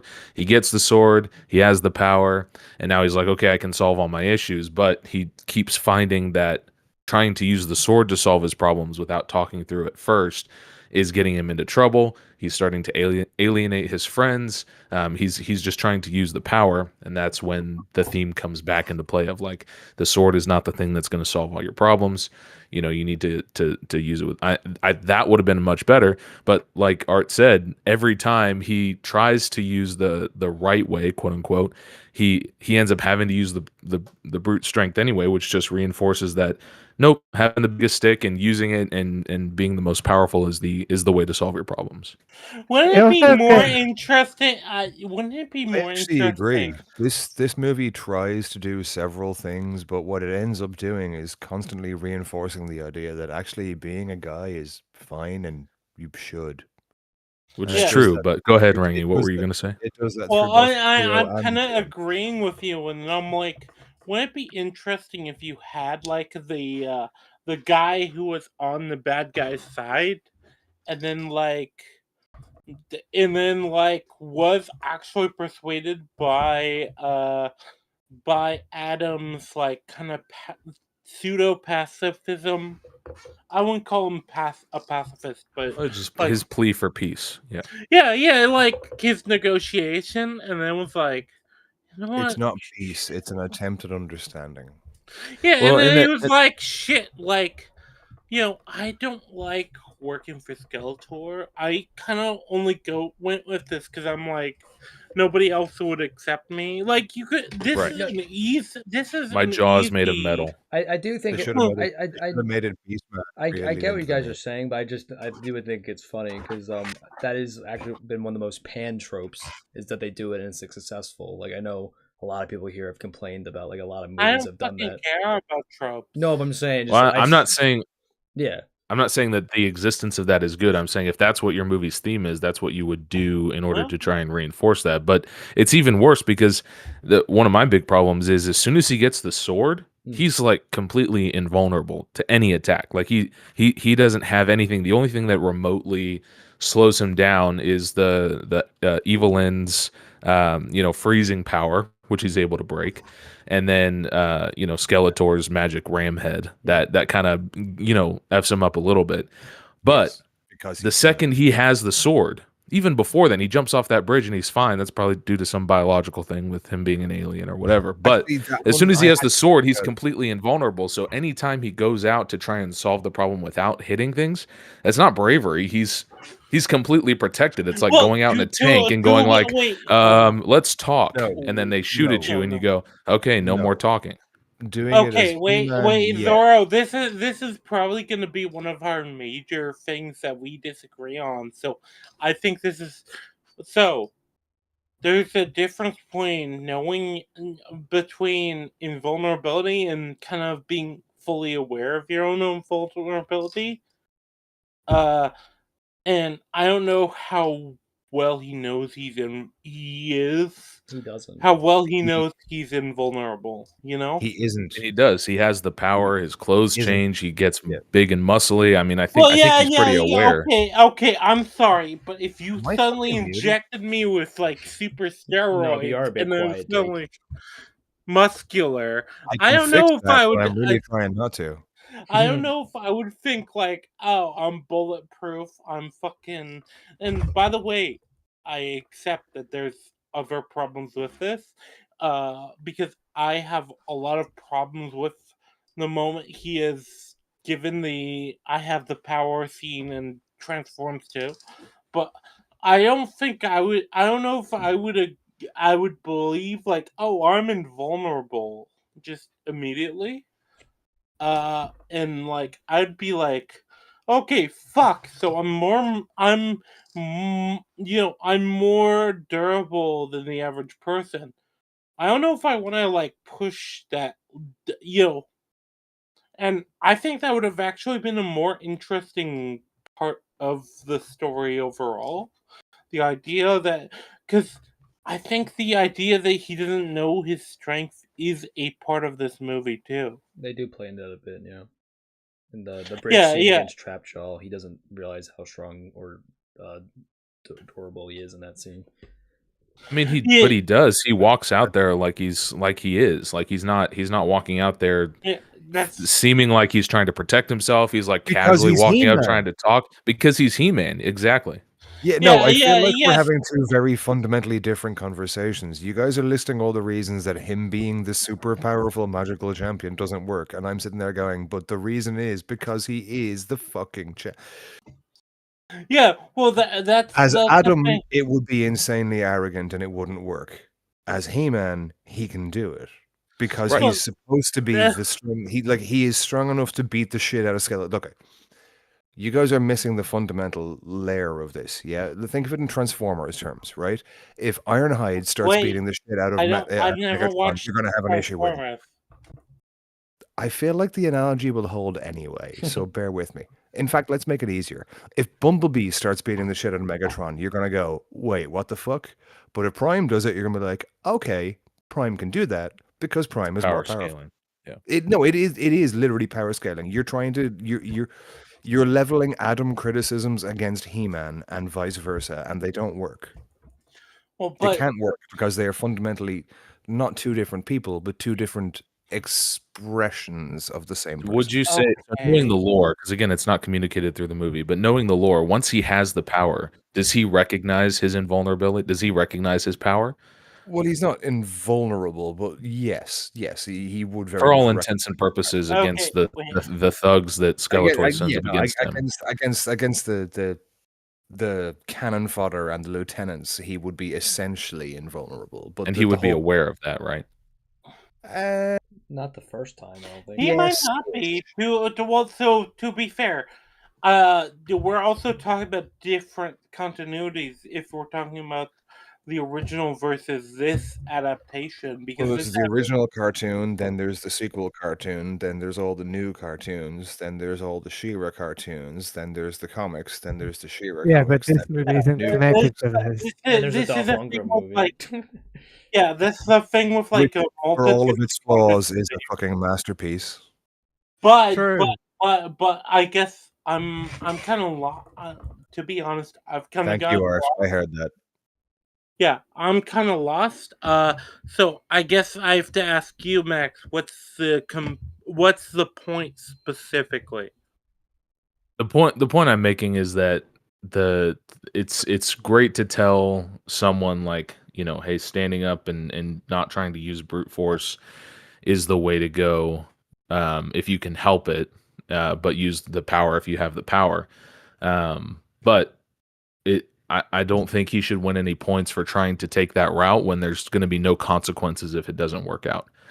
So you think about like Steve Rogers when he is in the alley getting beat up and he stands up and he, but you know, to be fair, is ready to go He on. does it as Adam initially. He does the against Trapjaw. He walks out as Adam, not as He-Man, and he does the let's He talk. does about it with this. no, Yeah, Hey, with he no doesn't even necessarily. Well, he's already had with no expectation of getting the power up. It should be pointed out. yes, that is as well. He Yeah. gets it accident, or he gets it without thinking he's going to get it. Now, because he's already that's had a fair the point. That's a fair situation point. of giving the words. this is probably a good time to bring it up since it was touched on a second ago. There does seem to be the suggestion in the movie that Eternians are by default stronger or more durable than your Yeah. average human. Yeah, they just I can't go off actually that. agree that is like an implication in the movie. But to be fair, that that doesn't has mean he was going to serious- scale that has- against Trapjaw in base Eternian. That's not Right. even Yeah, what that's not what I was saying. Honestly, that's not even where I was going. That's that you could not be more far away from where I was going with that one. So if the average human is less durable and weaker than the average Eternian, which the movie strongly seems to suggest, Randor and He-Man's mom suddenly has serious questions about how that works. Oh, He's half Eternian and half human, right? No. I think he's talking about when Adam is basically half Earth human and half Eternian human. That's fine. Yeah. What I'm getting at is how does Randor fuck his mom without breaking her? It's the same. It's a Superman Lois conversation. He just does it softly. It is. Yeah. I actually think the movie doesn't suggest that humans are less durable, seeing as how she gets hit with a magical beam and gets thrown into a fucking stone wall and it's not dead. Though. It does though. Yeah, with it Tila does. and Adam jumping like 45 feet off a fucking bridge. No, Art's Yeah, but saying we don't that see any of it. Art's saying the mom should be dead from that fall. I think That's is what like he's saying. 10.5 I meters. mean, the mom for should you, be Art. dead decades past from just getting fucked, much less childbirth. But Yeah, but what? So do you not believe Superman can have a kid then? and we haven't even touched on Adam's twin sister yet. No, wait. But the point I was making is that the movie clearly doesn't show that humans are less durable than Eternians because she gets hit with a giant magical beam and flung into a stone wall at really high speed and is fine. I don't want to. I mean, I to don't be want to fair, hand she away could have been in for the agonizing movie. pain over 15 years and slowly recovered. Yeah, but the movie over time. didn't show us that. Well, Well, it no, was I don't want 15 to hand years. away for the movie. But could we perhaps think that she's been in Eternia for a long time? She is perhaps stronger than the average Earth human would Maybe be. there's I something. think Maybe there's that's something. giving it a bit too much credit. I don't for know. the Yeah, no, amount of I thought that know. was put into it. Okay, but here's the, honestly, the lore doesn't give a lot for this either. But like, there has to be something. all right, but okay, let's say she is a normal human, Art, and she was like near dead from that experience. Well, It's she- been she is- 15 she years. is She could have supposed to healed be over that normal. time. Yes, but the movie In the doesn't same tell way us that how the injured she was or whether she needed to recuperate. I don't think. I'm just going with the information given I to don't me. think a movie needs to explain a detail in that minute of power scaling issues, but agree to disagree. I do agree with you, it'd but be I, better was just, if it I do agree with you, but I was just going off the fact that Dake said the movie shows that movie says that there's a distinction between them, and it doesn't really. Well, it does. Well, okay. If a normal human leapt off that overpass they'd be fucking gone. Like We you've don't know that jellied you. because it never happens in the It's movie. it's It's heavily it's suggested. it contradicts itself for sure, I but feel like we it can is assign it. normal I think biological I rules can't to wait this. till we move off power scaling. It's almost impossible not to have yeah, cringe the power scaling in this movie is effed. So I think we can probably move Yeah, off but I'm of it. just saying, But power Yeah, scaling and most media, even in your favorite media, there's gonna be discrepancies. It's nearly impossible not to. Well, the only power the scaling truth that really is, I matters in win this is every time. I'm on the correct side, no matter what side I'm on. Anyway, Well, I could this raise also a chat applies to his method of playing Civ, by the way. I think power. Wait, no. My method of playing Civ is you agree to my religion. No. All right, fuck Rangism. Anyway, I can bring up another issue with the theme that I think it contradicts itself and sure. see what you think. Okay. Because Man at Arms has a speech where he talks about people using strength aren't just using strength to show off how amazing they are. They're using strength to protect those who are close to them. Yeah. Which kind of seems like another point in favor of using your strength rather than a point towards maybe using diplomacy, which kind of muddies the water of what the film's trying to get across, in my opinion. I okay. see how you got there, but I don't think it does. For me, that seemed like a very personal. This is Duncan relating how he sees it, and Duncan is quintessentially a soldier. Yeah, and I think this is what I was gonna say, Art. I think the movie is like it will always be that strength is best employed in defense of the weak. Yeah, it's all about your intentions, right? Like, yeah, he doesn't have the same one-to-one philosophy about strength as He-Man, but his heart is also in the right place. He-Man's heart is in the right place. Skeletor's heart is not, right? It's like it's about how you view strength, and yeah, everyone has their own different interpretation of what you should do with strength. As long as your heart is in the right place and you're trying to do good and you're trying to basically make the world a better place, like that's how you should use strength. Now, is that good? That is kind of a more or less kind of like utopian view of like, obviously when you apply strength on certain levers you get various results, right? Now this everything works out in this movie because it's kind of like an 80s cartoon, and that's kind of how things used to work back in those cartoons, right? The good guys always won, clean and simple.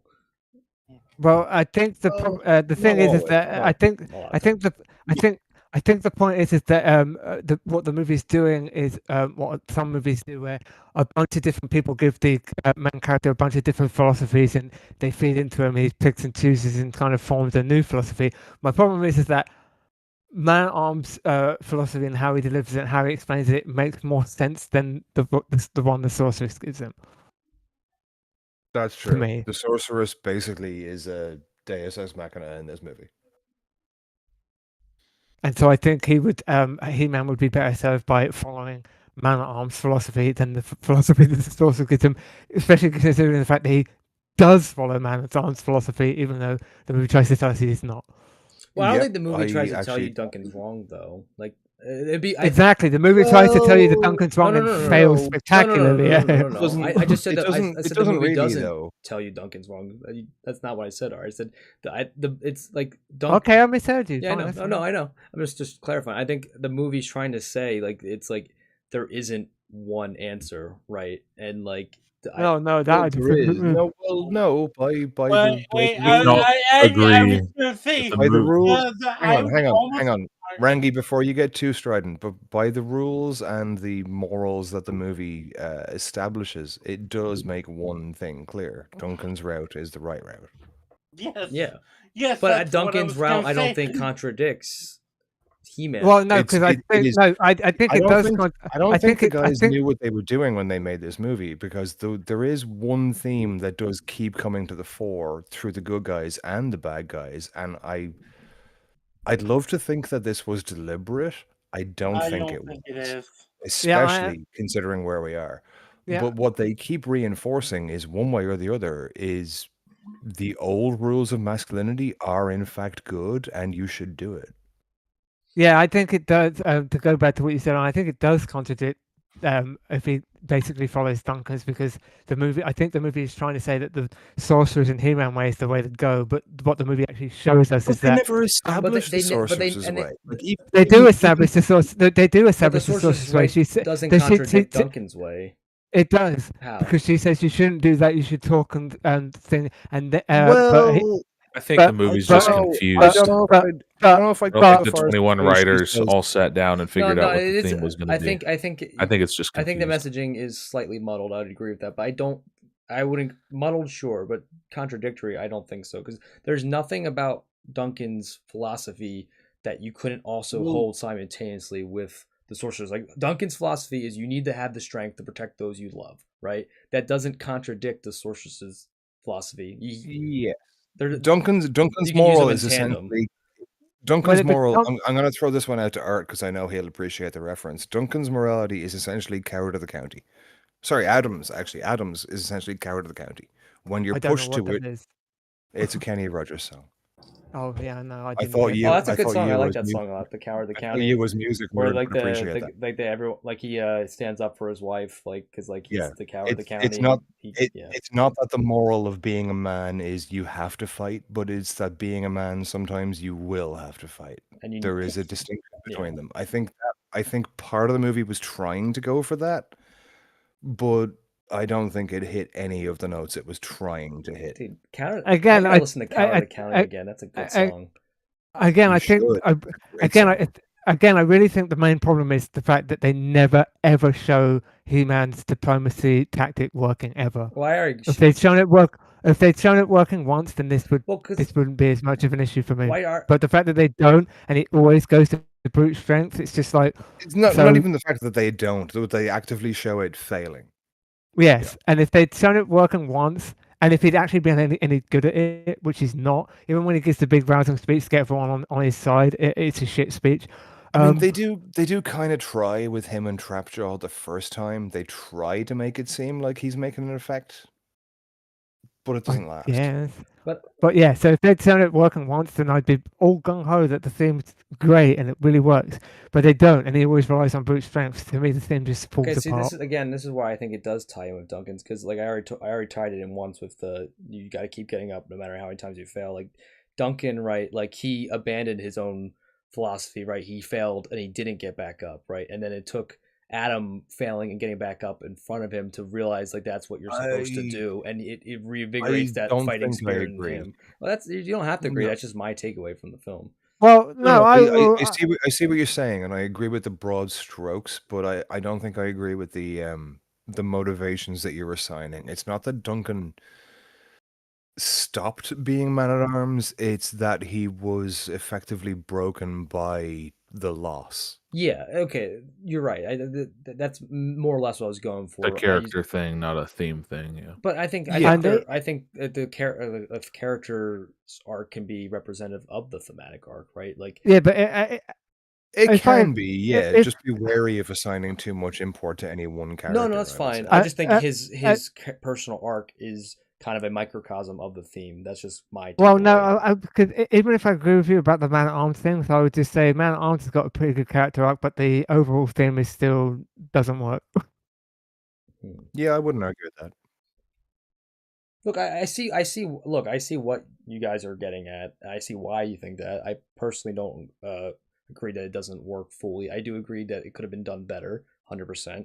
I do think the more traditional route would have also worked. I think what this movie, at least what I thought it was trying to say and accomplish, was a more interesting twist on a more standard storytelling. Like I think it was trying to mix kind of like like deconstruction of a deconstruction to get back to the original, right? And that's why it kind of feels a little wonky.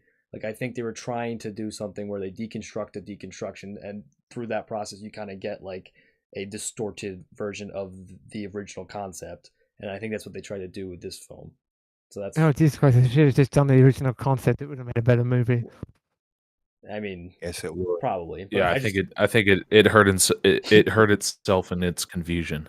A little bit of that, yeah. But I appreciate the attempt, and I did enjoy it. But the movie's flawed; it's very flawed. To be fair, but I appreciate the effort. writers. To be fair, more writers would have solved the problem. Yeah, What 22 we was the need is magic more number. cooks. More cooks. That'll make this broth better. All right. Does anyone else have anything to say on theme before we move on?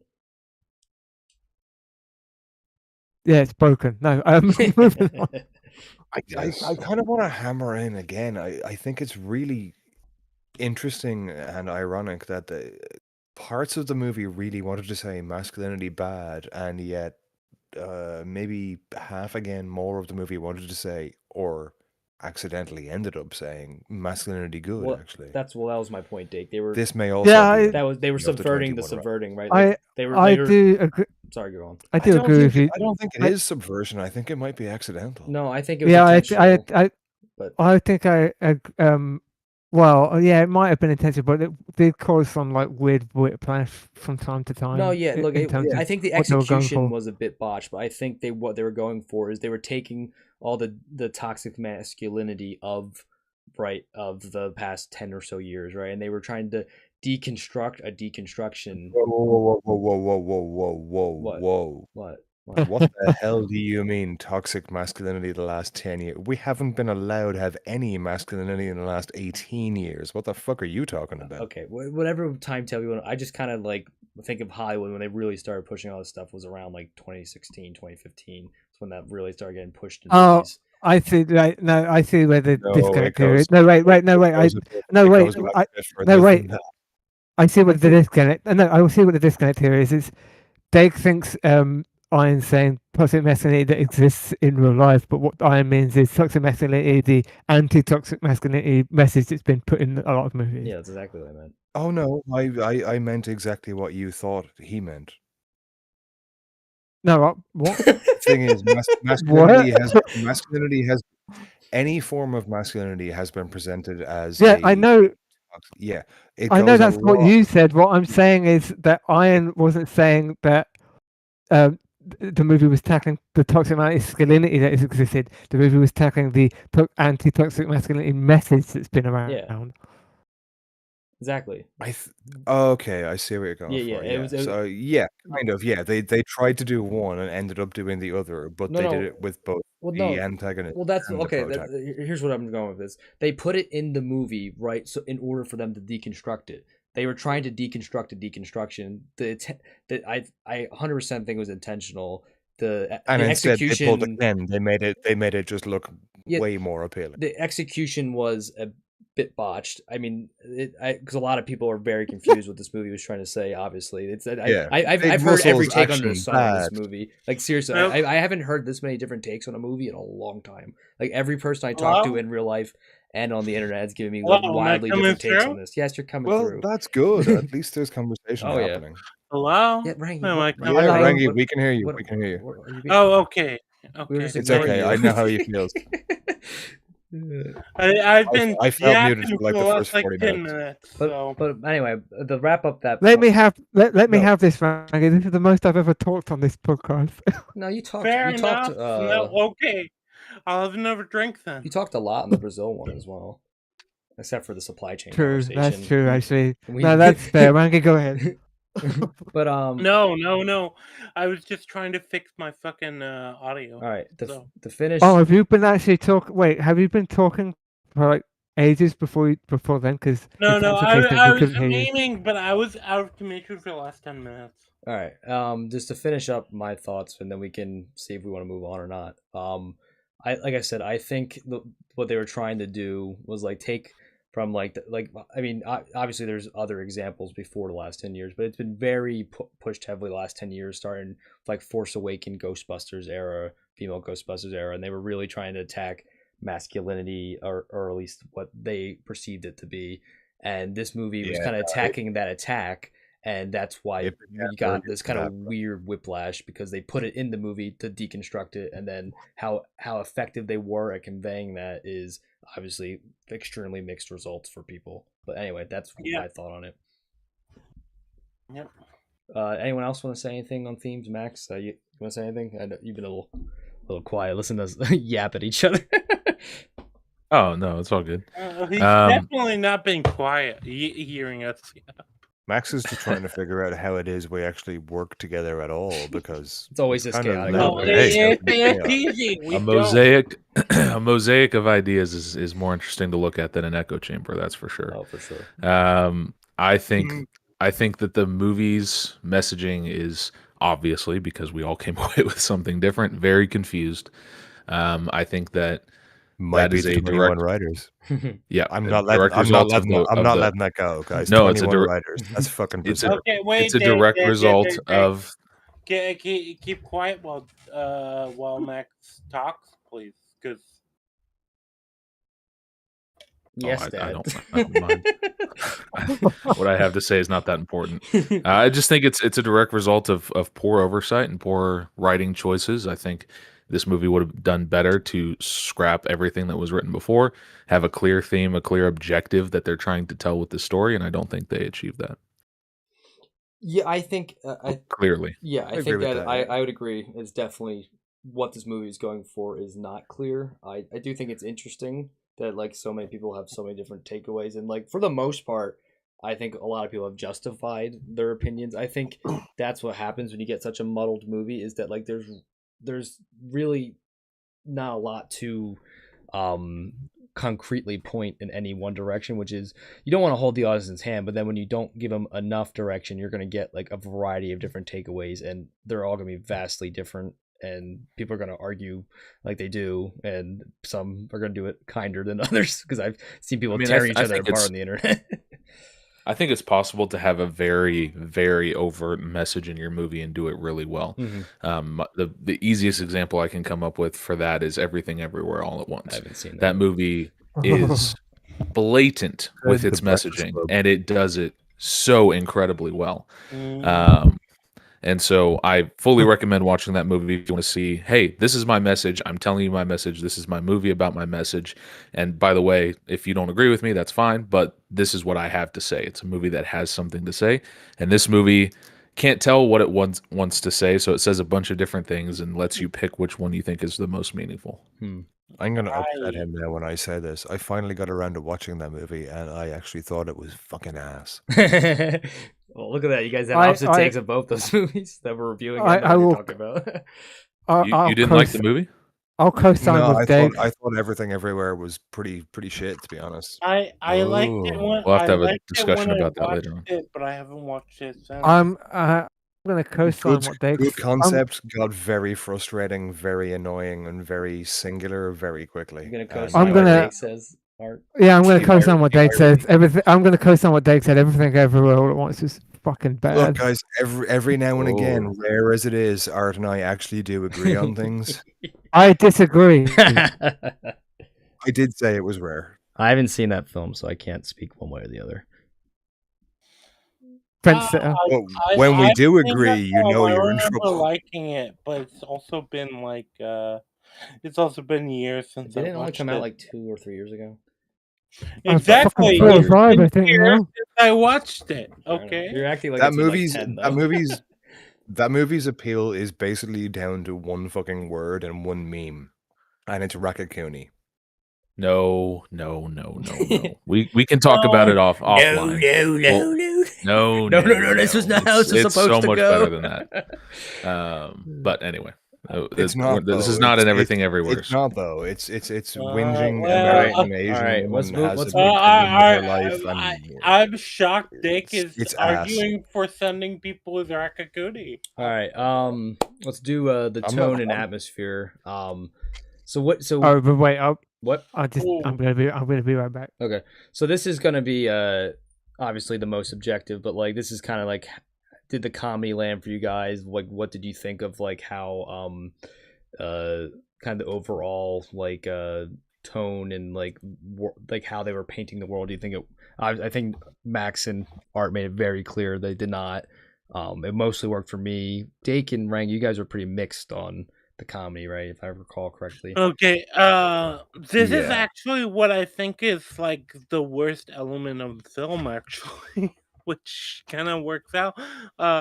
I feel like they didn't know what tone they wanted to go with, and I think that's like one of the biggest problems of the film. and then the comedy as well. Like, there's some jokes that made me laugh. I'm not gonna pretend that they didn't. Several of them were gay jokes. I'm not gonna lie.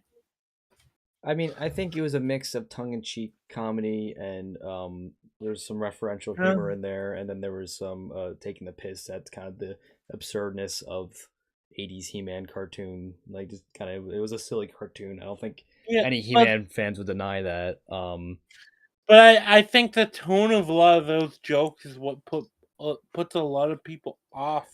Because I'm sorry, like, Yeah, but I think I think they weren't mean-spirited like they are in a lot of other films. I think well, they said the joke but like people they're are not going to smiling with see the the film. difference. I'm I don't sorry. know. There were a couple of times when there were a couple of times when there was definitely a bit of, I don't know if I'd say maliciousness, but there was definitely a bit of meanness to the jokes. And yet there were a couple of Exactly. times where there weren't. So Uh, it probably, like all jokes aside, that probably does come down to the many, many writers. Yeah, that's yeah, what Dake is saying is kind of what I'm trying to say. It's like, this is one of those things that felt like you could tell that there was like a multitude of writers, because on the one hand, the story wants to like treat it like with respect and be like, oh yeah, He-Man. Actually, this is one of my biggest problems thinking on it. So there's a part of it that's wants to be like, oh yeah, so the big scene I can go to is the first time He-Man transforms. It's like you have the aspect that's like, okay, He-Man transforming, it's like set up as like a kind of just a mechanical thing, and you have the aspect that's like the actual scene.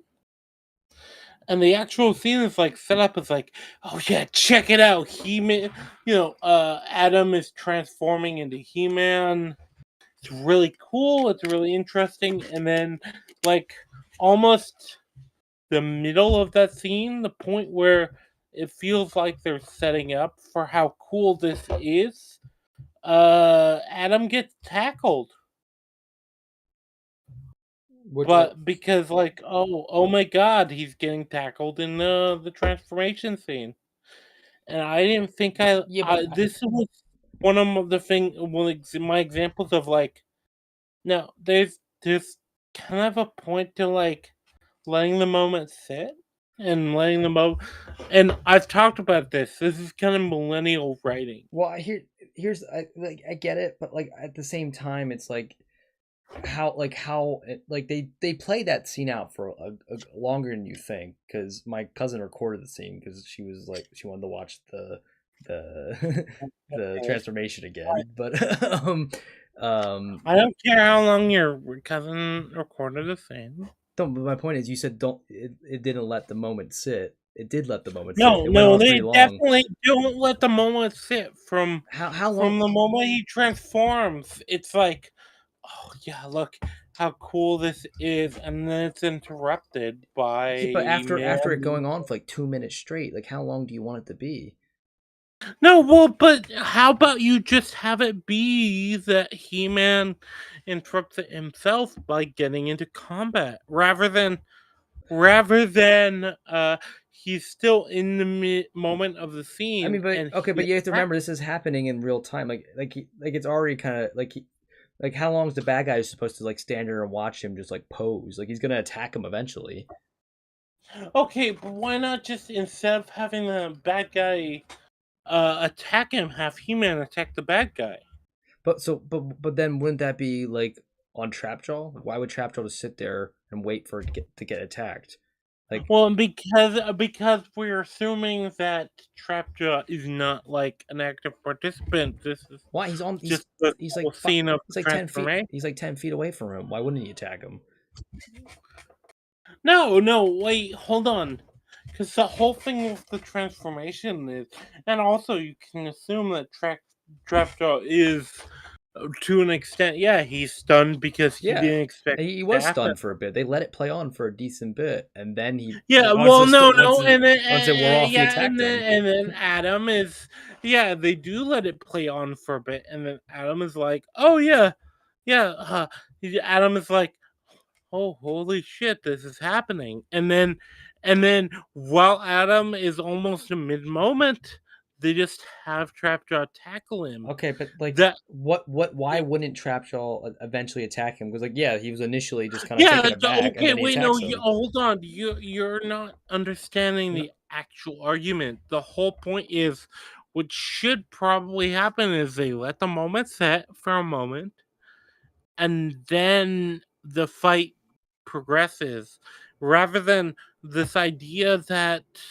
oh, He-Man transformed, holy shit, and then while He-Man is adapting to the transformation, he just gets fucking tackled. Like the whole setup. All right, Dave, what's your thought on Dake, this? you get what I'm saying, right?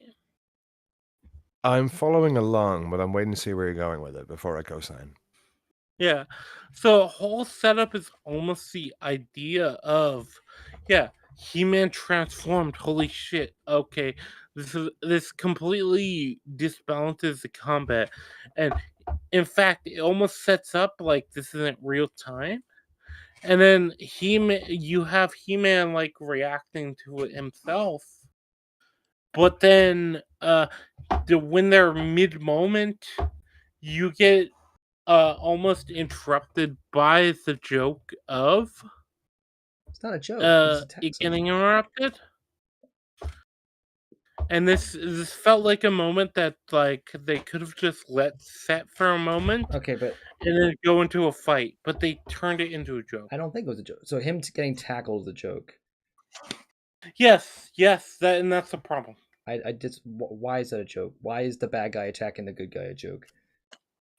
No, well, wait, because the idea of the whole moment is, oh, this is a cool moment. What Rangi's saying is the attack undercuts the actual transformation in its first But okay, but appearance. sure, guess is the I would word. understand if the movie didn't let it sit for as long as it did. Like it was a very long transformation sequence. Like I mean, like I got the point already. Like it was very self indulgent. I didn't need more. Like, Yeah, but the point that Rangi's trying to illustrate, I think, and feel free to check me on this if I'm wrong. What I think he's trying to say is it's not about how long the moment was allowed sit. It's about how they dealt with it once it had happened.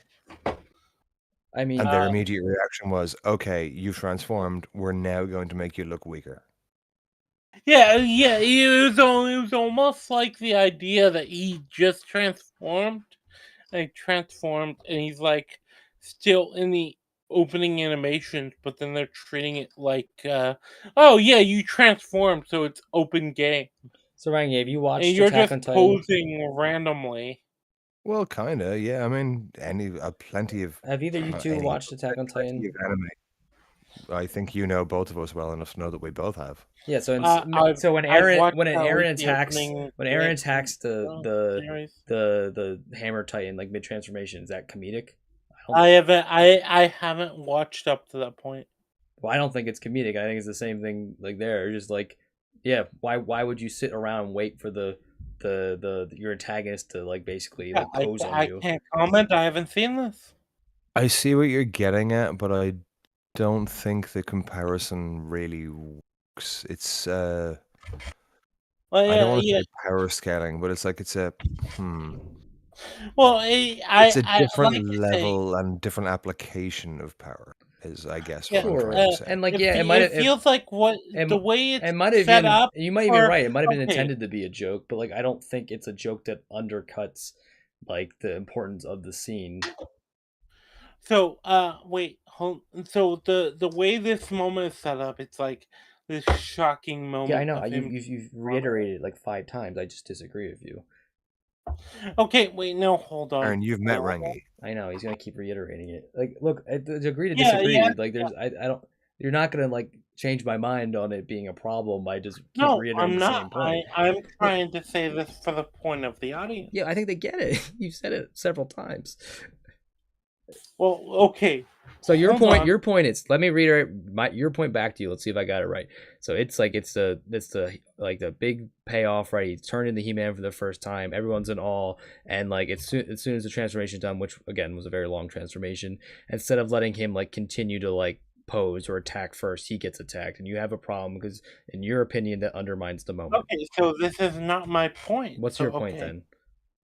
Okay, no. So what my point is the idea, because I remember watching this in the theater. Yes.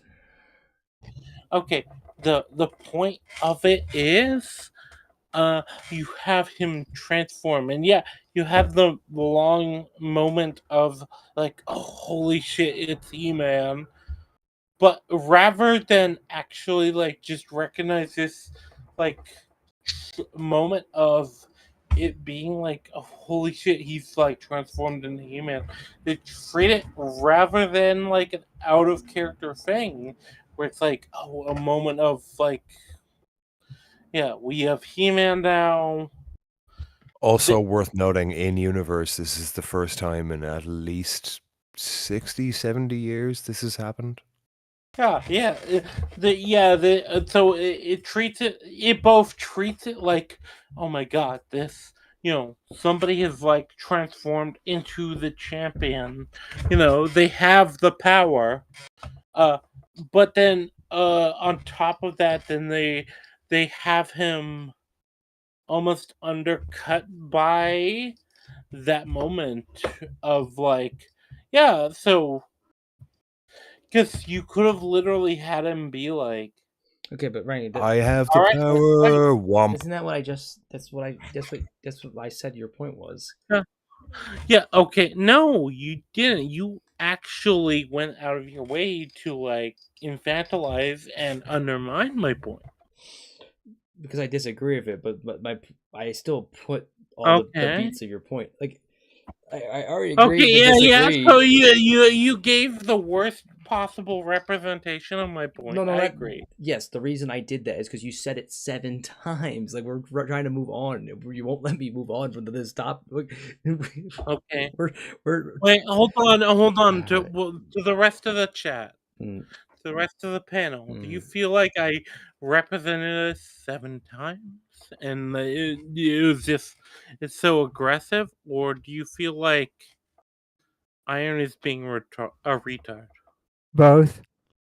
Okay, Yes. A little bit. but yeah. No, I feel like he's just not. My frustration. Can I give it a crack at reiterating your point? Yes, Yes, please. yes. I'll allow you to do that. I think It you meant rebutting. no reiterate. I think he and I agree on this, actually. I don't care one way or the other. Because I have no personal attachment to He-Man's change, like his transformation scene, and I don't really care if it gets undercut. But what I hear you saying is there's I this have to moment reboot. that I'll is be meant back. to be treated as a serious moment, and it gets undercut, and you didn't appreciate that. Yes, and this is a recurring issue throughout the movie, by the way. Yeah. Where and I think you'll agree with this, Max. So many of these like moments that are supposed to set up as like really serious, interesting moments are just get undercut by a joke. Absolutely. I think that's a problem with a lot of modern writing, and this movie is absolutely Yeah. susceptible to that. For sure. I agree with you. Yeah, I would say this is my problem with a lot of millennial writing.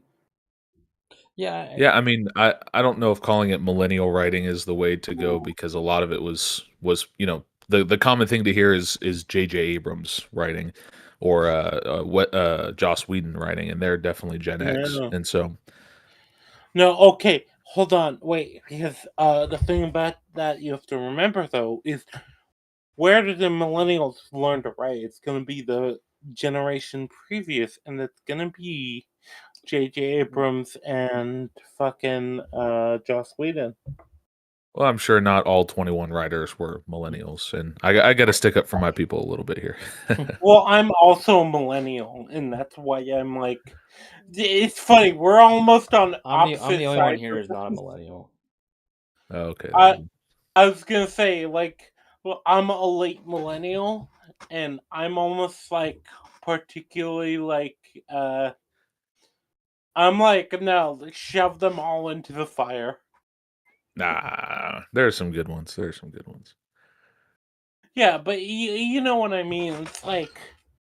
It's like there's specific like millennial traits because these people are drawing off of those people like Joss Whedon, J.J. Abrams, all those. And there's these specific writing trends, and this movie, like as much as I liked some of the stuff in it, a lot of the stuff in it, it does have those, you know. Yeah, but I think there are movies like The Avengers 2012 that was written by Joss Whedon that has Yeah, similar things, but are implemented in a way that's done well because it's well written. Or And I don't think or that James Gunn's Guardians of just the the Galaxy presence is of another those one. oh, Guardians of the okay. Galaxy, I don't think just the presence of those jokes makes it bad inherently. I Yeah, think it's the I implementation Yeah, and the I execution. agree. I agree exactly what you said, Max. It's just comedy is subjective. I would put He-Man in the category of when it works. I understand why you guys think it doesn't. It worked for me when a lot of the MCU movies, recent ones, have not worked. I don't know, something about this movie did work for me. That's just comedy. It made me laugh. Yeah. It's just how I reacted.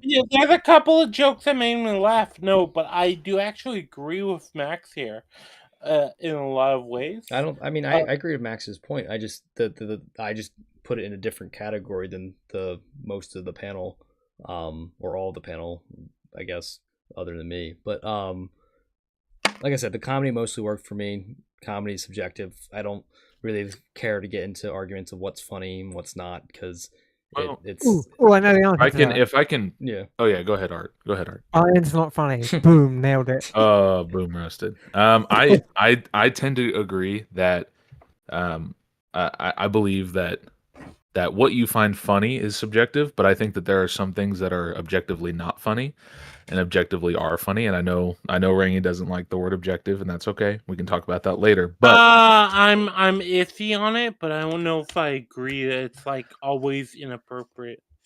I think that something you can find something funny that is not funny, and I think that you can not find something funny I think I'd say that is a humorous situation by design. I think this movie sets up a lot of things that are supposed to be funny according to the writers, but just end up being strange or weird, or just doesn't make sense, and that kind of defeats a lot I of the agree humor. with that. Yeah, I think there's one joke in this entire movie that I think is objectively funny, Oh, and okay. Wait. even that has some issues that I have with it. But it did make me. It was the only thing in this movie that made me laugh. Okay, so I think I'm Okay. not a Wait. Hold hardcore. on. What was the joke? Well, okay, you go. The joke was when the monster was being held down by his neck by Skeletor, and he was like, "Where is the sword?" He goes, "My lord, the lady took it. Please stop, my lord. This really hurts, my lord." I thought that was very funny. Really, that was the one. Like just Not the the little be honest, skeleton. monster. Okay. to be honest, it's kind of carried by Skeletor's actor and He-Man's actor. I do agree with that. But Yeah, but that was just the whatever voice actor was doing that line or of like, "Please, Beastman. my lord, this really hurts." Like Oh, stop! I No thought that more. was yeah, but he said it so meekly, like, the lady has the sword. Please stop. This hurts, my lord. I found that funny. All the rest of the jokes I thought were pretty abysmal. You didn't even think the Skeletor Where's my HR scene section was on? funny? I No, Really interesting. as somebody who is still like, there's a lot of stuff. Actually, I have to ask you, Max. Do you agree with what I said? They have all the ingredients for a good movie, but they didn't arrange them right. I I guess how fundamental the no, ingredients you're going no. to I do. don't think they have all the ingredients. I think they have some ingredients that could work in a movie with better ingredients, better pizza Papa John's, that was put together better. But I don't think that they have all the ingredients, and I think some of the ingredients they have are not the right ingredients. I think that the actress that they have playing girl boss girl lady is not very good. Tila. I yeah Yeah, she was pretty flat. She was pretty alright. flat. Okay, And yeah, also her yeah, character was pretty I can flat. agree with that. She was not a I good actor. She was yeah, fine. and I don't think she was super great. I really like Alison Brie as an actress, but because I'm such a Community fan, it kind of was like a fourth wall break just seeing her in the movie was but you know that's a personal thing. I think Jared Leto again put in a stellar performance, but I I think it was carried hard by his performance. I have so many questions about his character, about what he wants, what he desires, why he wants to rule Eternia. Like I have no context for any of that. Evil. Well, Yeah, and that's not really. I was gonna say I have a at skull that- for a at that- face. Yeah, I have a skull for a at that face and I'm point, evil. I think Okay, great. I think it's like, okay, well, he's kind of set up as like general like evil. I want to rule everything. Yeah, but why? I mean, the most forgettable villains are just evil for evil's sake, and I find that so uninteresting. Usually I Like, agree. why does he Okay, you know well, It was pretty ballsy to have the movie brag about its villain being one-dimensional. I like Yeah. I did appreciate that. I was gonna say it's like this does seem like a movie that it's specifically meant to be one-dimensional, and to be fair, Jared Leto did actually a shockingly good job at one-dimensional evil villain. It's almost like Yeah, he's an but evil person in general. but a villain is more interesting when they have something to say, when they have a motive. Sometimes.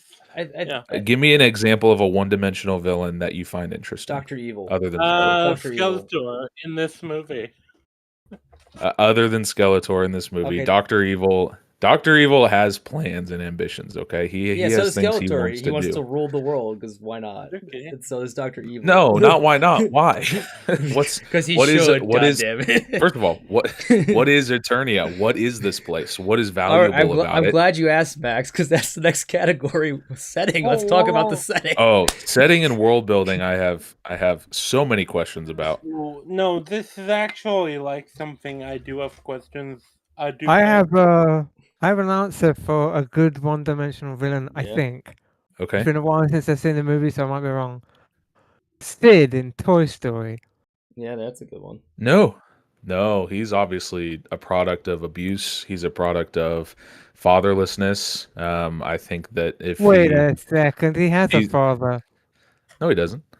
You see him watching the TV in the scene where Buzz finds out he's just a toy. I can't believe you're treating me as irrelevant just because I haven't returned with the milk yet. I was that his dad?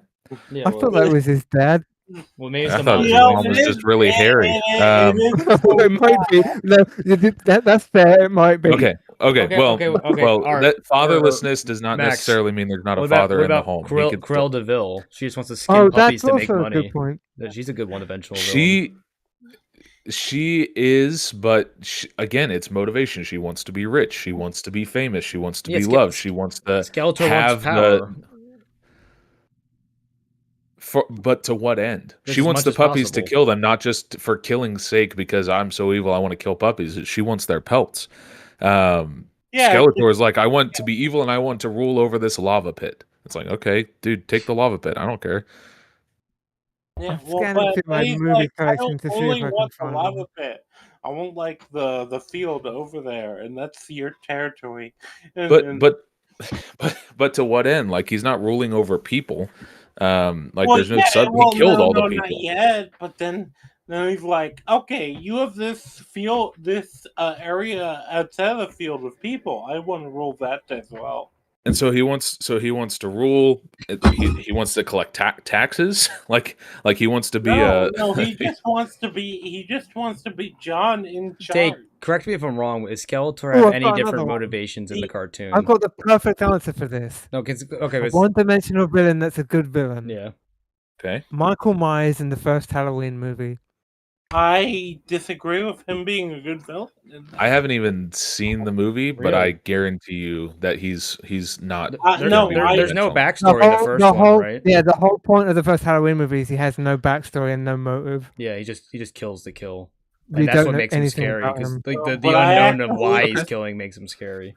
Well, that doesn't actively mean that he dislike the has first- no motivation. It just means we don't know it. Like that, I think that's terrifying in and of itself. Well, yeah, that was the point.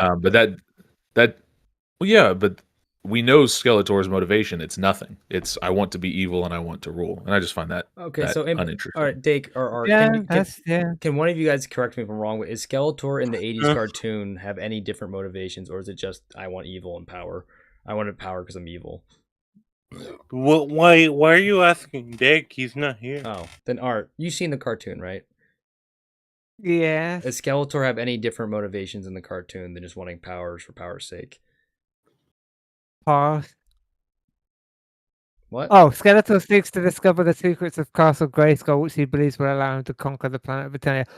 Yeah, so it's the Well, same. he- It's more or less the same what he wants to do in this movie. Then Well, there's just a slight difference with him wanting to understand Castle Grayskull. Yeah. There is a power- he wants to get the knowledge.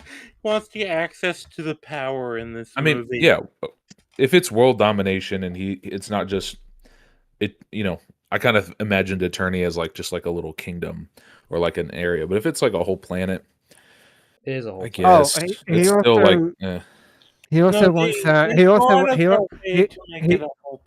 also wants revenge He-Man, right? Oh, revenge.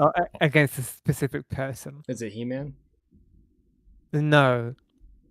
But eventually becomes He-Man. So he wants the Curse power. you, He-Man. He wants the power to take revenge. He wants to take revenge on someone called Hordak. Okay. Well, none of that's in the movie. So No. I think if that was in the movie and we had like a scene of him talking to Annie. Now, did that get established in where later he's- seasons, or was like season one? That was. Oh those fuck! I don't motivations? know. I'm saying, 'cause remember. I asked my dad because he watched the cartoon back in the day. I'm like, did Skeletor was he just evil for evil's sake in the cartoon? He's like, yeah, pretty much. Now again, my dad could just be going off memory, but that's what he said. The thing is that I haven't seen the cartoon since the fucking 90s, and I literally just fucking googled the answer. Yeah. I'm gonna be honest with you. All right, but like, I was gonna say I know nothing about the cartoon, and all I know, Max, it's the meme that I don't Skeletor really is like the guy is care. evil because he's evil. Like that's the Look, meme. All I know is you're- that I cracked my head open on Castle Grayskull, so I'm totally on board with Skeletor's plan to take the whole place down. There you go. There you go. Just saying, again, this goes back to kind of the adaptation argument of, yeah, maybe he doesn't have a motivation in the original, but you're making a movie. Like this is your opportunity to give him a motivation, to give him a reason. Thanos in the comics was his whole motivation was, he was in love with Lady Death. Yeah, and the comic and motivation wanted was to- better because there was what he was trying to achieve in the movies. There was better ways to go about it, and the only way to the retcon those two contradictory ideas is that he's insane, which he doesn't come across as insane as they want you to think he is. So in the comics, his motive, he wants to kill half the universe to impress Death, and then he does that because Death theoretically would like that much Death, where he thinks there's too many mouths to feed, so instead of doubling the resources, he kills half of all life. So it's like You want to know? so the comic explanation actually makes more sense. If you were going to go with the film, it makes better sense. I think there's a lot Sorry. to say about Thanos. I'm just saying, they gave him a strong motivation, one that you can disagree with, one that you can say that there are other, logical, but he had a strong motivation, something that drove him to his madness. Given me twice the money. Now the funny thing is, Max, they actually The great irony? They actually It made his doesn't thing. work. They made his thing work retroactively by introducing Eternals and actually making him the good guy because he saved all of the universe from exploding celestial babies, including Earth. So good job, That's Thanos. Oh, Thanos was right all comics- along. Hashtag good guy comics should be Thanos. outlawed. He was a hero all along. I just couldn't see it. Exactly. The great irony is that his plan in the comics doesn't work because Death gets pissed off because she has way loads more paperwork now. Yeah, I know. That is really funny because Thanos was actually kind of like a punching bag villain. He was just like he was basically what if Darkseid like wasn't taken seriously? Is basically Thanos. The comics. Well, I don't take Darkseid seriously, so haha. Anyway, Eternia, it's basically Asgard, right? More or less. It wishes it was Asgard. Well, like in terms of like what it is, though, the thing about Eternia is like I don't even know because the thing about this is one of the things I really liked the movie when I first watched it, and then like I'm thinking like, okay, well, what consequences happen from any given exchange, and like any named Mossman character dies. What? Who dies? Mossman, let me pull him up. Oh yeah, right. Mossman, my goat, Mossman. I love Mossman. Actually, he was one of the few characters I knew about before going into the film. That's strange you say that because I had to look him up when I was watching it because like I do not remember this fucking character at all. Yeah, well, it's funny because I didn't grow up with He-Man at all. But you saying that, even with me watching it, I'm like, who? He was one of the members of the hero gang. Okay, no. Let's ignore like the original canon. I watched the movie. Okay, the dad dies too. And then you brought it up as Mossman dies, and I still am like, who? Skeletor melts him to get the information out of everybody. Dies too. Oh, okay, he's that guy. Okay. Yeah, King Randor dies as well. And Trapjaw. Lockjaw? What the fuck is his name? It's Trapjaw, yeah. Trapdoor, yeah.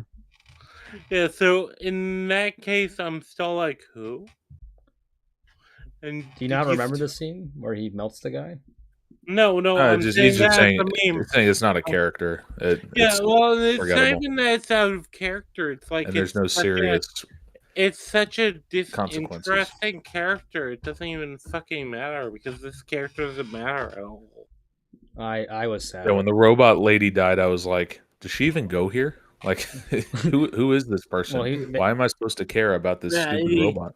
It's equivalent of you saying like Glub Shido died in. Yeah. Oh my gosh, what was that pretentious line that she said? Existence is a series of absurdities leading to infinite nothingness. It's like, who even are you? Shut up! Stop talking. Was such a nothing burger. So dumb. It was played by an annoying actress too, Kristen Wiig. She's not.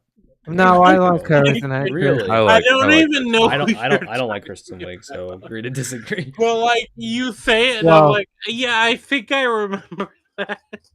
Yeah, there's so many dumb lines. Like after the big flying crash scene, which I guess is kind of takes us to dialogue or whatever. But there's that big, the spaceship chase scene, and then they crash, and then they get out of the plane, and Duncan's like, they won't look for us here. It's like. At the place where you crashed? Why wouldn't they be looking for you there? They would assume. Isn't that exactly the first place where they would be looking for you? That's what they expect you to. They expect that you expect that they expect that you expect it to be there. So then it's 5D chess, Max. Don't you see? I see. Can you say it with a straight face before I can believe it? But no, I honestly I know it's like they're only like diehard fans would care that Mossman died because it was played off as a joke in the movie. But I do find it funny that Mossman was actually like one of the only characters I knew from the lore. So I'm like, I actually did care when he died. I'm like, no, not Mossman. I don't even remember him from the cartoon. Like, I don't remember him. Maybe it's because I read some He-Man comics and he was in those. So yeah, he's well before my generation. The Wikipedia page doesn't even list him as appearing in the 2002 series. Well, that's when it starts describing him, but then it says someone voices him in the 1980 series, so I'm going to assume he does fuck all in the 1980 series. I stand with Mossman. You deserve better. What do you mean? But hey, Are we talking characters now, or what section are we? We could jump around. I usually just go in order just to make it easier, but like because We can jump to any Hey- topic anyone wants to talk about. Hey, Iron. Yes. Mossman was voted the second in the 7 stupidest He-Man characters list by Total Film. Not Oh. Mossman, my goat, my little Iron goat. has bad taste. Confirmed. Actually, no. The literal goat is where is he? The goat. The best He-Man Goat. character There's is not Goat even in Man. this movie. There's actually Goat Man in the movie. Goat Man. The best He-Man character is not even in this movie unless he's in a post-credit scene that I didn't see. Orko. He's in a post-credit scene. Oh, okay, yeah, but he's not in the rest of the movie, so what's even the point in the movie? I was gonna say, what is the current section if we're not in? Well, okay, let's pick a topic and then actually stick to it. But whatever you're gonna do, dialogue, and do characters, you want to do setting, world building. Well, I got a couple more things on world building, kind of in that same lane. Sure. Whenever they're in the prison and he's like talking about all the different people that he knows, there's like a monster. It might have been Mossman. I don't think it was. Mossman was dead but by like, that point.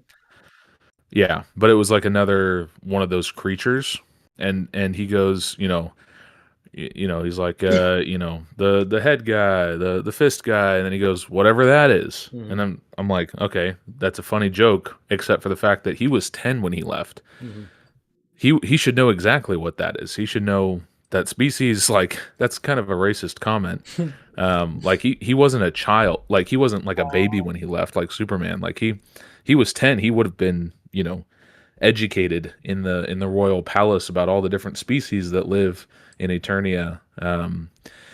And maybe they're so and on that point of unremarkable, he forgot about them. If I can jump off that real quick, because there's another Yeah. moment when he first arrives, and they're walking through that like hideout, and he bumps into a guy and does like a double take, like, what the fuck is that? And I was sitting there going, like, you should know what that should is. know. You lived here, you're from here. I mean, 1,000%. I guess it's like, And he has such a photographic memory that he can draw accurate pictures of all of these characters and all these people and all this stuff and the sword, and like he's like autistically drawing all Now- this stuff, but he can't remember their now, names. Or Max, like those drawings seem to be when he was younger, right? Like he was there for 15 years. You think some of the memory would have faded, and some of those like 15 years is a long time. Like, I mean, it is a long time, but that's all he was obsessed with for his whole life, which Sure. doesn't really make sense because somehow he has a job in HR, which means he probably has a college degree, which means he went to high school, which means he went to middle school. Mhm. Was he adopted? Like, was he found by a family who enrolled him in these Well, things? he would've been in an orphanage This system. is getting into some of my problems. Like, we actively don't. So it's Like, weird. there's nothing. It's treating him like he's a blank slate. Where like, I ended up in the world. I have this past, and nobody believes it. And then I'm thinking like, okay, but like, and then they also like, he was born this. His therapist says this and that about this. Yeah, and he's on his date. It's like, have you never been on a date before, dude? Like, have you never Well, had to tell this story? well, Why no, would you he- tell this story Well, on They a make first a date? joke. It's like you told her again. Wait. Like, Zorro, have you not trauma dumped on every date you've ever had? No, I haven't. I've been on a grand total of maybe this is just a gay thing, but No, actually, my I know a guy who does that. my That's experience insane. was that people just trauma dump everything they've ever experienced ever, and just Now, some people Yeah. do I that. guess- Like, I one time I guess I got no, lucky. they do. That is actually a thing. I was just on a Yeah, bus, I and then agree. I sat next to a heroin addict who told me his entire life story. I'm like, well, okay. Wow, Well, you said, wow, to be fair, you said you were dox- interested. You're Well- you're doxing fucking Dake's life story. Okay. Well, and so that's one side of it. The other side of it is his date sitting across from that guy would have been like, "Wow, that's a crazy story. You're really hot. Let's get out of here. Max, that's I'll hear more about it That's later." literally what my cousin sitting next to me said. Yeah, there's no way she would leave. Like, look at that guy. Like, I'm straight as an arrow, but I mean, Yeah, no, that's like, that guy. I mean, Yeah. beefcake. yeah. I was gonna say that's like the resident gay. Like, I don't know. That's another thing. I feel like they're trying that they do a reveal where he transforms and he's like, "Look, I'm really muscly now, cool." But it's like they don't really do a good job hiding that's that. If No, that he was was their obvious. Yeah, intention. well, that's like my cousin pointed out too. So I- they're obviously just they have him in I- long sleeves the whole time, trying to mask poorly the fact that he's jacked. Like you could see it through the shirt. I mean, he literally looks like Mr. Incredible sitting at his desk at He the does, insurance yes, agency, yeah. like nothing out of the ordinary here. Well, I can say this as like the resident like non-straight. I'm like, what do you mean he was out of shape? Well, they actually had to see. Yeah, They he did the same definitely thing was. with the Captain America. They had the CGI de-muscle him and then re-muscle him to how he normally looks. I mean that worked out better. I think that was the right choice. And they only did it in the one scene though. Yeah, I was gonna say it's like it's almost like so irrelevant that it doesn't matter. You might as well have just like held out and then showed him after he got to Eternia. Here's a crazy thing. Wait, this is gonna blow your minds, but this is how they used to do it. You have him do it normally, then you take a little break and he works out, and then you shoot all the shit where he's muscular. Yeah. Yeah. I know it's crazy, but it works. No, It's hold possible. on. This is crazy. So, how many millions do we have to add onto this for it to happen? I don't know, fucking Asian people 7? did it and it didn't cost that much. How Well, many zeros do we have to add onto the check? That's on what I'm I asking. mean, what's that movie, Adolescence, where they spent like 15 years making it because they wanted Yeah. to have the same kid play the main guy the whole time? Yeah, that movie sucks. When they did, when they shot, I when they appreciate the shot, effort, but it was a bad when movie. when they shot Castaway, they took 6 months off so Tom Hanks could drop all the Yeah. weight, and they went and filmed a whole other movie. Yeah. No, okay, that I was a was good gonna movie. say- Castaway is great. Yeah, and the other I was movie they went and filmed was good To too. be fair, either way, I do kind of appreciate the extra effort. Like, I don't know, like it's hard for me to shit on them for being like, Well, I mean, extra effort doesn't automatically mean good. I mean, look, they put extra No, effort no, in Mandalorian well, Grogu with the fucking the willingness puppeteering. to the willingness. I have a video to coming do out the about that. extra effort versus just video effects. Like there is something there. Yeah, but it's more of a writing issue than Yeah. a Yeah, because an those acting people issue. in Mandalorian Grogu, I'm sure they worked really hard on the puppeteering. But Yeah. shit movie. But, well, I haven't yeah. seen it, but I've heard nothing but bad things. Oh, I saw it. It's bad. I believe. But you. Adam, the other thing about him is like, okay, so yeah, he had 10 years in Eternia, so he has all this Eternia stuff, but he's forgotten most of it, and he's become pretty Americanized, even though Eternia is strangely Americanized. Like, they all use American 21st century slang and everything that they say and the way that they interact and Well, to be everything fair, his like mom that. was But at the his mom same was time, American, so she might have. no, but even Duncan and Girl Boss, who I can't remember her name, I'm just saying, but you all think- of them, they all talk. Even the robot talks Like, like yeah, that. so maybe- what Talks you're like a saying, robot. maybe all they- I'm maybe- hearing is they talk correctly. Well, here's the thing. Yeah, I mean, correct. They talk correctly, but here's the main point I'm Yeah. making. It's not really a criticism of that because a lot of movies do that. You know, Mhm. Thor, they all spoke English and Mhm. kind of had a little. They spoke a little bit grander, but it was a lot of this modern American things. But then you have him have that kind of background where it's all kind of like normal stuff, and everybody kind of talks normal and would kind of have a lot of the same euphemisms. And then you go to he spends 15 years in America, and he doesn't have the social awareness to realize why saying that you fist people is a strange thing to say. Like, that doesn't make any sense. That joke fell so flat for me because it's like, Oh, yes. dude, you're in your 30s. Mid 20s, you should understand that that's not a socially acceptable thing to say, even if it's a name you made up when you were a kid. No, and that's fair. Yeah, But the structure for the one of those in- moments. the structure for the think- joke doesn't work, but the joke was funny. So it's like I get it why you're mad about it, but I still laughed. I kind of laughed about it, but I actually agree with you. No, he's Zorro. right. The structure doesn't work, but it's tough. Structure falls apart, and No. that's why it makes the joke. Because what's great about a joke is that you go laugh, and then the more you think about it, the more it makes you laugh. You shouldn't just laugh and then go, "Oh, that doesn't really make any sense." But I guess they had Well, it to depends on set the it up comedian, that way for the joke. right? Like Norm Macdonald does a lot of jokes that, like, well, it depends on what he has.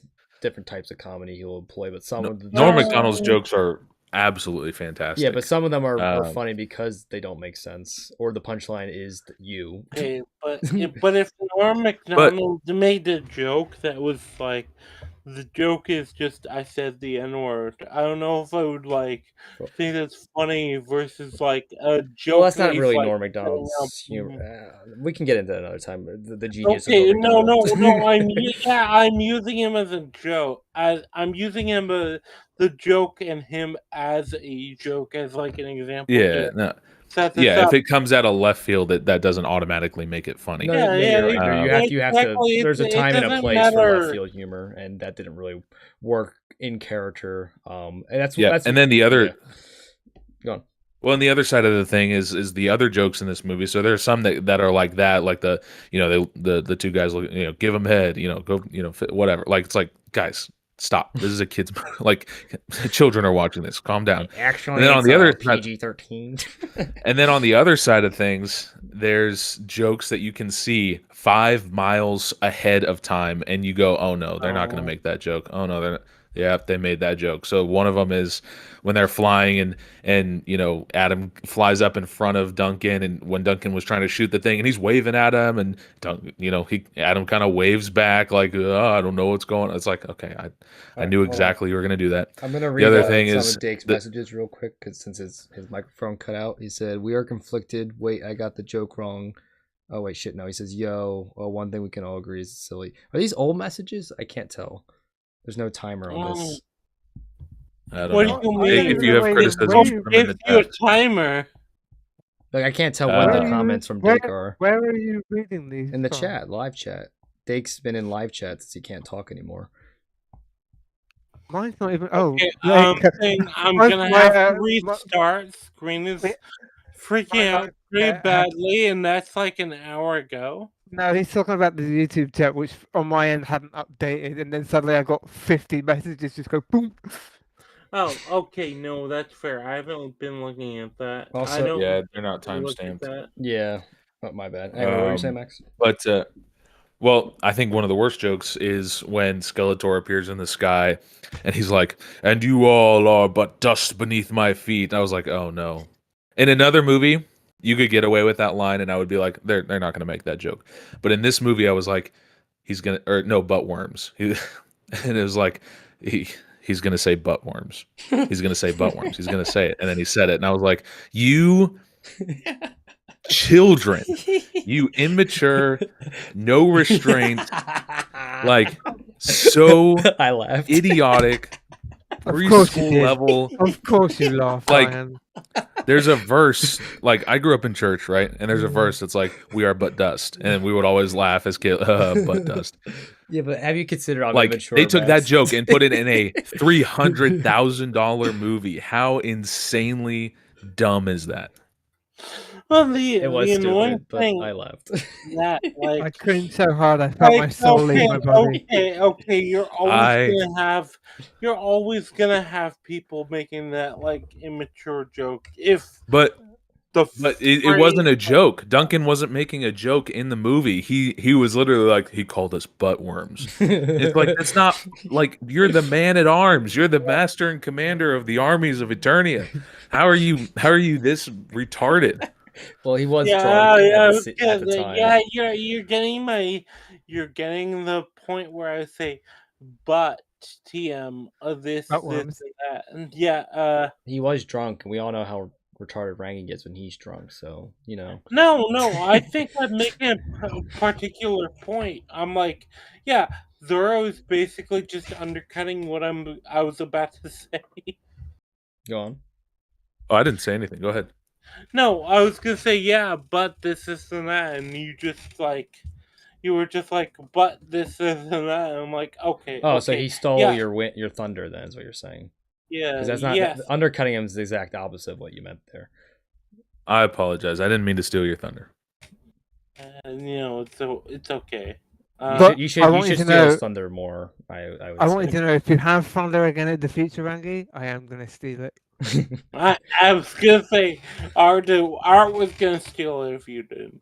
Also, Max, you this is like a complete segue and reaching. I just want to say it technically, to be fair, in actual medieval times, or like Renaissance times, which is clearly mimicking the Oh, royalty. okay. Hey, hold on, shush, shush, shush, Okay, shut up. You don't even know what I'm hold saying. on. You don't know what Iron the fuck is I'm about to say. justifying his dick sucking. Okay, Okay. ignore that. What? That wasn't even a good joke, Reggie. Come on, do better. Max, what I was saying is that like you were talking about how it doesn't make sense they speak that way when only the queen's from there. Well, people actually would mimic the speaking patterns of royalty. So she's from America, Yeah, but and people would you mimic run into that. Don't throw your back out with that reach there, No, man. it is a Don't. reach. yeah, I told it. I said it was a reach, but it's a historical reach, so I wanted to use it. because you run into another problem. Yeah. Well, because Max's criticism is that he's in 21st century American slang, and she would have left America long before the 21st century. No, that's fair. true. That is fair. That's No. and again, that like it's not a problem that it exists because the way you can kind of headcanon that is like, okay, we're interpreting their culture through in English and with our own idiom so that we can understand it. Mhm. But like on actual Eternia, they would be speaking Eternese or whatever, and like using their own idioms, using their own manner of speech. Like we're just having that interpreted. That's like the Star Wars explanation with basic and stuff like that. For the most part, there's some people who And get pissy about that kind of stuff. even if it's not, it's like, okay, well, if this is happening, it's not worth acknowledging. But it almost feels like the worst of both worlds.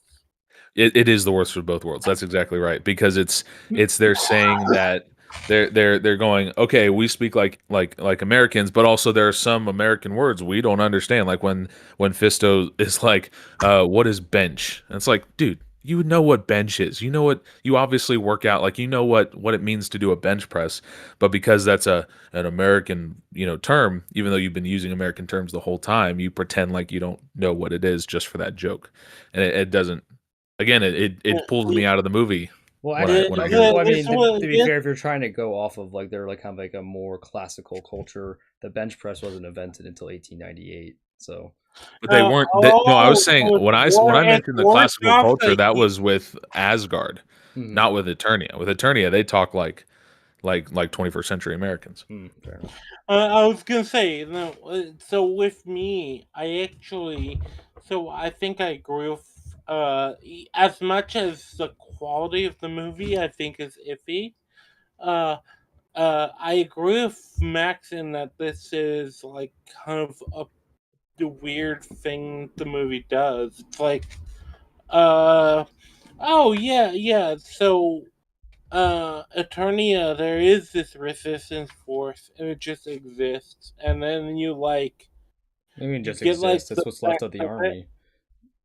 Yeah, it exists. So what's left of the army? It just happens to be the people that our main character knew. I don't think Okay, that's not a whatever. stretch. They're the best soldiers the army had, so they would be the most likely to survive. And he was Yeah, royalty, so he would have and been they have trading with the the best same soldiers. niches and the same yeah, whatever. Okay. No, I think that's it is like a convenience, but not something that I would necessarily fault the Yeah. movie for. Like Iron said, it. I think the more problem is how dumb they are with how they interact, because the only reason, right, that they're able to That's what I be in was that setting up ending. for. Yeah, the only reason they're able to be in that ending battle scene is because He-Man goes off to go save his parents, and they say, "We're with you." The only reason they say that is so they can get captured, so that they can be broken out of. They just show up to the gate and then get captured and wait in the jail cell for the final thing. I They're would not hiding out. They're argue- not trying to help him defeat the bad guy. They just show up so that they can get captured, so that they can be part of the final action scene. I was gonna say I would argue they're almost like their existence is literally to be in that scene to the point where it's like, well, why didn't the villains just execute you? Exactly. Yeah. It makes no sense. There's so many things about the action scenes too that make no sense. Just kind of bouncing off of that, like we were shown that the evil lady witch, the wizard Koopa, to Skeletor's Bowser, she's able to hold He-Man frozen his entire body for like what 3 or 4 minutes before he's able to break out. and then when she's fighting the skinny girl, whatever her name is, she just holds her hand with that power, and then she's able to break out of it. It's like, why would you show us that she's able to control He-Man's entire body for a long time, and it takes him a lot of effort to be able to break out of it, and she doesn't immediately use that power on the much weaker, merely Eternian lady and just keep her frozen for the whole battle? Yeah. Well, there's also so many other like moments with this. Like, for example, like, okay, wait, what specific section were we on before we like diverted? By the way, Iron. What? We were kind of on world building stuff, Well, I've I just been think, jumping. I've been Okay. changing the category and to. dialogue. Yeah, well, Okay, in that actually, case, speaking of, okay, I'm just gonna treat this like I have no limits. Okay. yeah, but just real quick for the setting, what time period do you actually think Eternia is supposed to be? I couldn't figure that out. Like, is it futuristic and It's classical? futuristic. It's futuristic medieval. It's they're again. This movie wants to be Asgard. It wants to be Thor. So Eternia is discount Asgard, and the Eternians are discount Asgardians, and the Yep. Masters of the Universe are discount Thor's friends, the Yeah. Yeah, it's Sith and the Warriors 3. whatever is most convenient at the given time. Yeah, exactly. That's 100% true. Okay, it's interesting, right? Because I'm more positive on the film and the setting, right? Because my feelings on it was always like, for every good thing that the movie does, they do something wrong, right? That's How kind of about how about you lay out some of the things that you think the movie did well? okay. Great. Okay, no, this is good. This is actually a 'Cause good way I to. have one thing. I have one thing that I think they did well, but then they never did anything with it. But Yeah. I want to hear. I So, want to hear what you have to say. for example, I feel like the ideal interpretation of the movie's themes is the idea of and it's the idea of strength and how you use it.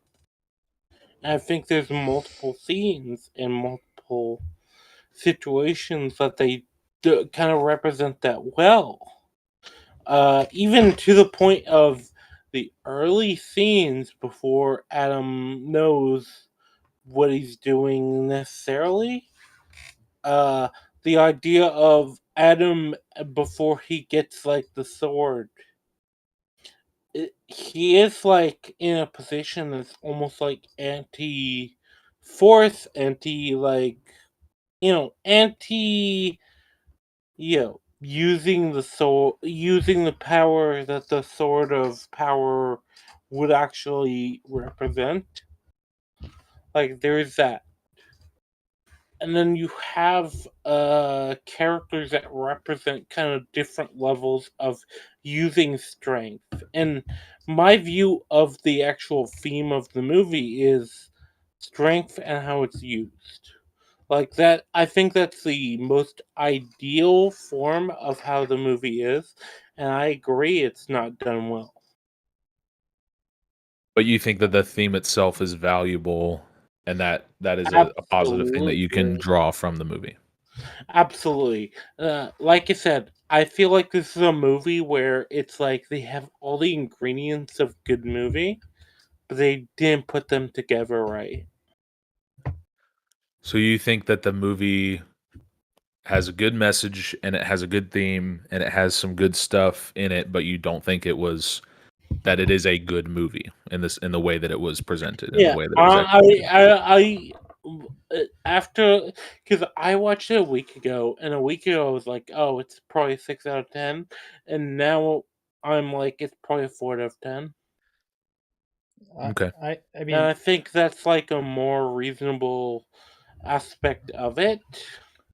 I look at film a bit Yeah, I differently mean, it depends on your grading metrics for sure, because but I yeah. do a weighted scale that like it basically what the type of film it is, right? Like I wouldn't like if I gave this a 7 out of 10, that wouldn't be the same level as like 7 being a 7 out of 10 because 7 is trying to tell a much more serious story right? And like 7 is obviously the far superior movie, but like I think when 7 messes up with its plot, it's much more detrimental than when He-Man does it because of the type of story they're trying to tell and the type of uh what the purpose of the point is, right? Like this is more of a movie to entertain, where 7 is like a serious drama where the stakes of the plot are what draws you into it. So when there's a couple plot holes in that movie or a couple things I wasn't completely thrilled with, like I really like 7. It's just there's a couple things that bother me in that movie, and that's why I would give. I'm not saying I would necessarily give this movie a 7 out of 10. But let's say if I had to gun to my head put a number on this, I'd probably say 7, and I would say 7 for 7 as well. But I don't like numbers generally because like it's kind of a vibe base. Assume I'm holding a gun to your head. What's the number? I just said 7, but okay, so I'm pulling the trigger. Okay. Yeah, I would pull the trigger too. For me, this is a 2. This is a fair enough. okay. very No, that's harsher than I would give to. well, but for me, my 1 to 10 scale is not weighted in any sense. It is of all movies ever created ever in the history of mankind, where would this one rank? And it's got to be a 2. Well, It's got to to be be a fair, 2. when you say Like, that, Wait, Art's but seen are you 10,000 considering movies, and literally like all a the- lot of those movies are much shitter I've than this. seen some god awful movies that are Yeah. like just not even remembered. yeah, absolutely. I think what would be a 1, and this is, full transparency, a rating scale that I kind of pulled from EFAP. Mhm. They're kind of the way that they talk about stuff. But a 1 is like it barely constitutes a movie. Like it's feature length and it's put in cinemas, but it's completely incoherent. Nothing makes sense. It doesn't have any sort of value whatsoever. There's nothing to draw from it. There's no good performances. There's no good nothing. Blah blah blah blah blah. Like that would almost be like a 0. Like it's not even constitutes Okay, a well, movie. in this case, I guess what I have to say to challenge it is, what would you consider a 5? What's your 5 out of 10? What's your like average movie? An average movie, a 5 out of 10 would be like a Thor 1, like the first Thor movie, where there's a lot of good stuff in it, a lot to be drawn from it, but there's a lot of problems with it as well. A lot of problems with the way that the world is constructed. A lot of So problems it's not with the way. the average movie; it's just what you think is the average. Okay. No, you get the heights of movies. Obviously I would never put something at a 10 because there could always be something that's better than that movie. But like a 9 for me would be the Lord of the Rings okay, but series. I do Like, a question, right? So like, I agree with you on that. are you talking about how good the movie is or how few flaws there are? Because a movie that's just a conversation, with no other context other than the conversation itself couldn't have any flaws. Because I don't think that's true at all. well, because you can chalk up any slip up in the conversation to just being humor error within, like, because people, like, when you have a conversation, you say things you didn't mean, it's not like, no, I mean, like it's like you misspeak, and like, so if there's no other basis to base on how that person normally is, you can't say it's out of character. There is no plot other than the conversation, right? So like, what would be a flaw? No. Hold on. I agree with every time I've ever called Iron gay. Sure, but like, what Sure. but what would be the flaw? And like, if me and you are having this conversation, right? Where the flaw? This our conversation right here is a movie. Where's the flaws? So the flaws would be if I made a statement about what I feel about the movie, Mhm. and then 10 minutes later into our movie conversation, I say the exact opposite, and I'm not called out on that, and I'm not challenged on that, and there's no why did you flip your opinion on that or anything like that. Then, as far as that conversation is concerned, that's an issue because this person wait. was But what- presented to have this But what opinion if the other person and with missed? no explanation. But what if the other person missed that, and then Yeah, they weren't challenged on it? Because I'm sure I've said something this is contradictory on actually an this stream easy at some thing. point, It's like, and someone what didn't if call me this on is it. one of my bathroom breaks or general like breaks from the call? You iron and let's say are all engaged in this conversation. I step away. and it has that sensation, is it then bad if I go and kind of jump in, and then like I ask some questions and you agree, like, and then you give a position? I don't know. I'm I lost. don't really fully understand the question, Yeah, but then Oh, okay. again, Wait, it's wait, wait. Let me give a theoretical.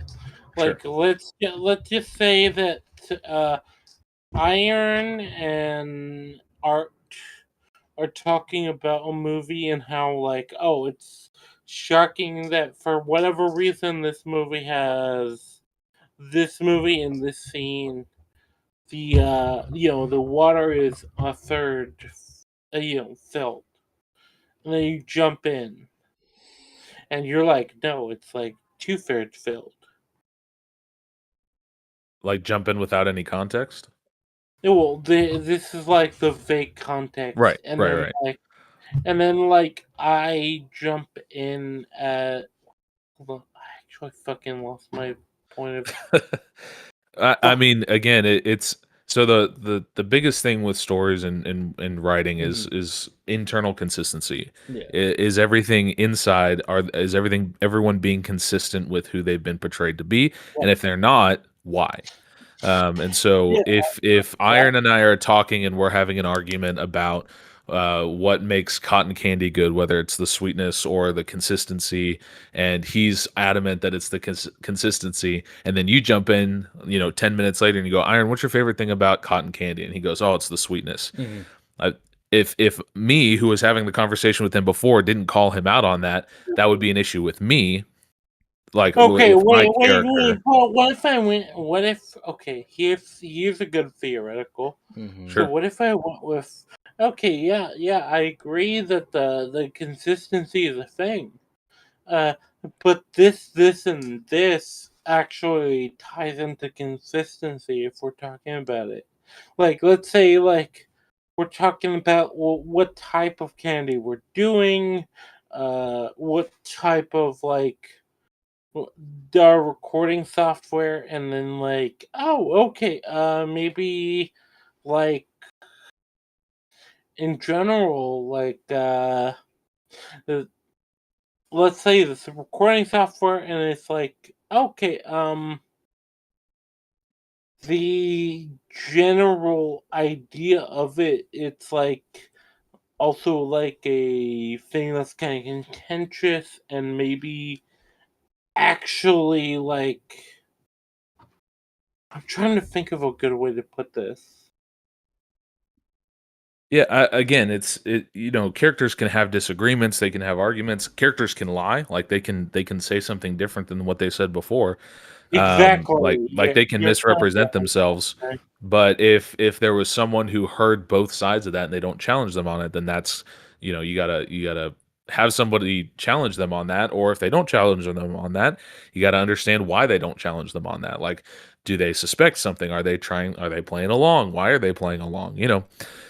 Just got to answer those questions, and if they Exactly. don't, if you don't answer, You're kind of latching on to. Okay, right. You're kind of like I in accidentally general. let this get really sidetracked. My ultimate point was like, there's this movie called The Sunset Limited, right? It's Samuel Jackson, Tommy Lee Jones. They don't even have names. They're just referred to as Mr. Black and Mr. White in the credits, and basically they just have a philosophical which is which? discussion. They have a philosophical. I actually don't know. I'm assuming it's the way you think, but it could be the other way I'm around. black and he's tan. You Yeah, should be ashamed of yourself and your family. but Yeah, I don't know. but Don't worry. I'm white. I'm white as driven snow. I believe you. And then in the movie, right, the I entire have the cracker pass. the entire movie is just them having a philosophical conversation about like the meaning of life, atheism versus religion, like why the one character shouldn't kill himself, why he has nothing to live for, right? It's just two guys having a conversation in a room. Yeah. That's the entire movie, and but like, would you say that's a 10 out of 10? Because as far as I can tell, there's not a single plot hole. They don't have any of those instances of them like being out of character, or like if they do contradict each other, the other character calls them out on it. Like what how would that movie not be a 10 out of 10 in your opinion? Yeah, I mean, if there's no issues with continuity, if there's no issues with like in this, I'm kind of theoretically saying this. I haven't seen the movie. I recommend it's There's good, but no the conversation is really riveting. It's something that you're interested in, something that they have presented in a way that's not dry. That's like that could qualify as a 10 out of 10 movie, in the sense of its quality and there are no issues with it. But It's there's also not. have you seen it, Rangi? Well, okay, no. This is. I was gonna say, hold on. That's the thing is because, like, for me at least, like, just the artificial, like, you know, base bland details doesn't make a good movie for me. But it was, I mean, no, it's a very engaging movie. Like the conversation, it's very well acted between Samuel Jackson, Tommy Lee Jones. The conversation keeps you hooked from start to finish. All their different viewpoints and philosophies on life, and what does it all matter? Does it not? And it's like it keeps me more engaged in most of like the shitty action films in the last few years. Obviously, I like this one, but like I didn't like a lot of the other ones that have coming out. Yeah, well, and it and what my scale is not Max's enjoyment scale. It's how would I grade the quality of a movie. And so if a movie reaches that pinnacle of 10, that doesn't necessarily mean it's my favorite movie ever. It doesn't necessarily mean that it's a movie that I would even be interested in watching. Some of my favorite movies I would consider 3s and 4s, and The Room I would consider a 2 out of 10, but I think it's hilarious. It's not about enjoyment. That is entirely subjective. No, I but when agree. when I'm in my critiquing hat, critiquing a piece of media, that's kind of the scale I go off of is what does this achieve? Is it internally consistent? Does it play by its own rules? Is it engaging? Is it interesting? Does it have something to say? Does it say it well? Those type of things are what move it up the ranks of the ladder. And this movie has no idea what it's trying to say. It doesn't say it particularly effectively. None of the characters are very well written. The CGI work in it is pretty bad to mid, except for Skeletor, who looks shockingly good in a lot of scenes for some reason. But all of that aside, like the story is completely incoherent. Adam is a retard. Like, you just go down the entire laundry list. He's a himbo. But like in a way that makes you question like his mental capacity, not just his level of education. Like it just fails in a lot of senses as a movie, and it's being carried by the charisma of its main actor and by its main villain's vocal performance, really, because it could have been anybody in the suit, but his vocal performance is really impressive. And so that stuff is carrying it hard, but as a movie, like just breaking it down as a movie, it can't rise above a 2 for me. That's fair. I mean, I disagree with how you weighted some of the things, and obviously, I disagree with your take that comedy is objective. I'm not one to like really put too much stress on like what is and isn't objective. Like, I think the argument of how objective something is subjective. However, but you can't have anything be fully subjective or fully objective, because then otherwise the words wouldn't have any meaning, because like this is a conversation for another time, because it gets into philosophicals of like it'll get in the weeds. Yeah, you can be like, well, from an insane person, they perceive the world literally differently because their brain chemistry is different, blah blah blah. They actually don't even perceive the same stuff. Yeah, so that we're not having that conversation. I've had those in philosophy class, but the reason I brought up the Sunset Limited is because I had the same exact conversation of Evald, like almost word for word, and I used the Sunset Limit because he has the same scale you do for how he grades films, and he doesn't believe in a 10 out of 10. And I'm like, well, from what you described how your scale works, the Sunset Limited would be a 10 out of 10 on that scale, and both he has or you haven't seen it, so I can't know for sure if you would agree. I also don't believe in a 10 out of 10 because a 10 out of 10 is supposed, so a 10 out of 10 has to like change my entire view on life in general. Yeah, I believe in the theoretical concept of a 10 out of 10, but the fact that there could be a 10 out of 10 means that there never will be until the end of time, and then we look back and go, okay, what was the best movie to ever come out? That one, I guess, would be the 10 out of 10, because we were literally, as humans, we're not able to achieve more than that. All right, I'm gonna have you watch. I kind of agree with that general view. view. But yeah, all right. I have given Our 52 movies a 10 out of 10.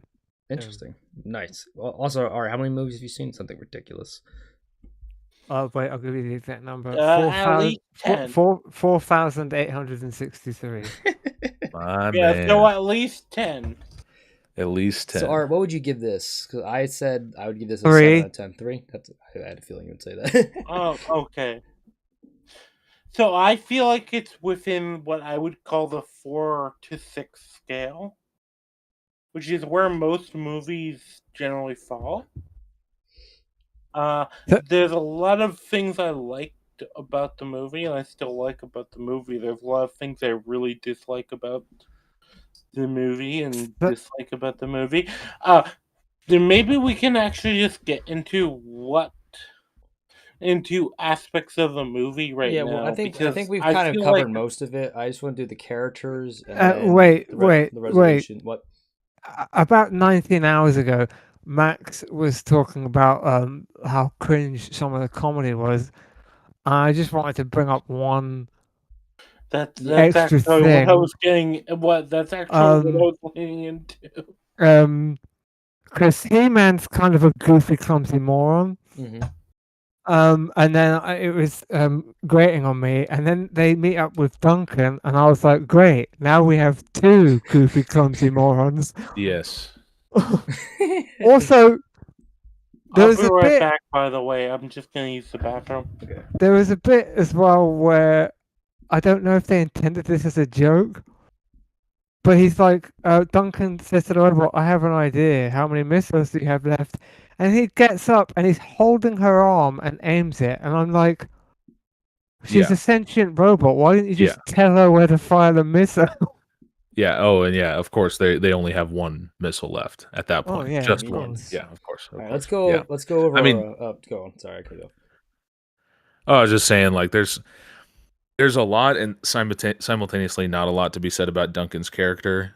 He's presented initially as this strong, like, the man of the king. He fails, quote unquote, to protect them, even though they should have had plenty of time to escape while he was having his battle. And also, he was dumb for monologuing at the villain instead of just killing him. He sly dog. And then he shows up again.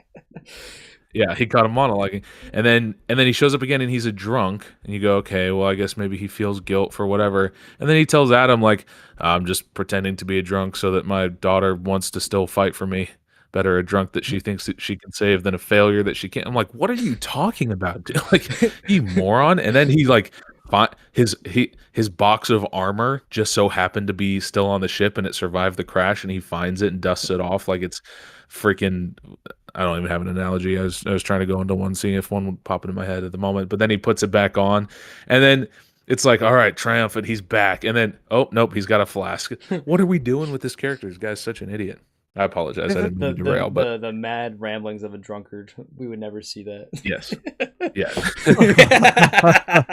Roasted. There's another issue with the Man at Arms character. Maybe I'm misremembering, but he has a conversation with Adam where Adam's like, "You always belittled me and put me down and it's really harsh." No, he didn't. Yeah, at the beginning of the movie, no, he doesn't. He gives him like a big, massive pep talk and like he's building him up, and I was just like, "What is going on?" So that's the thing I wanted. And I know you're probably trying to land the plane, Iron, and get us out of here. But the only moment of the movie that I actually liked and thought that they would do something interesting with, which was funny because you told me that the beginning of the movie was the worst part of the movie. I actually found that it was the part of the movie with the most potential. Which, I mean, yeah, I guess you're setting up you're setting up the movie. You'd hope that would be the case. But when his dad is kind of gruff and is grumbly and kind of walks over to him and fights him, gets him to the ground, and is like disappointed and walks away. And Duncan picks him up and dusts him off, and he was like, "All right, like you fall down. It's just an opportunity to get back up stronger. And when he turns around, he's gonna see a man. Like don't let him see your weakness. Show your strength. Like this is what you need. Like when he turns around, be strong. What are you gonna see?" The kid's like, he's gonna see a man, and then they watch the dad walk off, and he doesn't turn around. It's like, like that's got some juice to it. Like that's got some potential. They never do anything with it. They never pay it off later in the movie. When his dad dies, he's a completely different character, which, yeah, it's been 15 years and he probably has some guilt about how he treated his son, blah, blah, blah. But they're not paying off that moment. No, hold on. Okay, I actually have some very good things to say about this. I really like the idea of like, they even set this up. It's like, okay, don't worry, he's gonna look, and he's gonna see you, and Yep. he's gonna, and it just doesn't pay off, and then that never comes up again. That's what I'm saying is I like the idea of it, but then they don't pay it off. What should have happened is the dad is like depressed and he's been in prison for 15 years and he's kind of staring over the lava pit, and then Skeletor is there, and then Adam comes back, and Well- it's after he's been depowered or something like that, and it's just him. But then the dad turns around, and you're paying off when he turns around. He turns around and he sees his son Adam not as He-Man, but he sees him as Adam and recognizes his strength, and blah, blah, blah, blah, blah. You actually pay off an actual story thing. You could have even had it be that he recognizes his son Adam, and he's more disappointed than otherwise. And Yeah. then Oh yeah, you could do that. And when Adam is rescued by our man at arms, he's like, Man at Arms is like, yeah, I did give you shit. You know why? It's because I believe in you. Yeah, like you could have paid off like your family is who you choose. Like there's so many ways that you could have gone with that. It felt like they were setting that up, and this Yep. is a problem with the movie. It feels like it sets up a lot of things, and then it like only Never pays off does some anything with them. minuscule things, and like, this is kind of what I had a problem with. Also, High It Agent was V3 if you're still strange. watching. In the later scenes, it felt like the way Adam interacted with Man at Arms and his father was the opposite of what actually happened in the opening scenes. Yep. Yeah, well, how he remembers it is the opposite. Well, it's a weird, right? It almost feels like they have multiple different scripts that they're kind of acting From on like at 21 any different time. Yeah, almost like it's 21 different writers. But like, basically, because I think this is the thing. This is why it's like controversial. It feels like there's a lot of really good ideas that then are like almost capitalized on scripts, but then all the bad ideas are also capitalized on the scripts. If that makes sense. Just a lot of wasted potential. Yeah, But because I really liked this movie when I watched it in theaters. And then It's a like feel-good I've movie. like had like a week to sit on it, and I kind of wish Dake was still here because I feel like he probably had the same experience as I did. Well, he rewatched it and he still likes it. He just likes it a bit less. Yeah, I still kind of like it. I like the stuff I liked, but like I'm like, fuck, I wish this was good. All right, let's wrap this up. We've kind of jumped around, which is fine. I made it this way that like there's a general flow. I feel like the conversation tends to normally go, but like it's designed to be the jump around to whatever anyone wants to talk about. I think we've hit most of them. I just want to go over the Glub Shido characters. We don't have to like talk about it. I just want to show them all. No, And, like, I'm fine with doing that.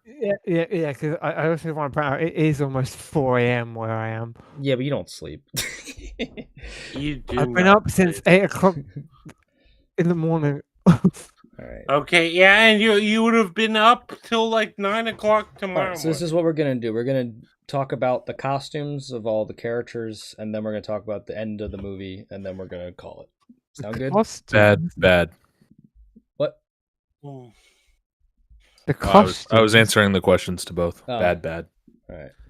Is there any of the? It's okay. Let's yeah, like the design of the characters in the movie, like. There were Some of them are okay. Some of them are fucking lame. Don't you dare disrespect my boy, Moss Man. Yeah, Moss Man, man, what the hell was that? That was just the worst thing I've ever seen in my life. Dude, I fucking love Moss Man.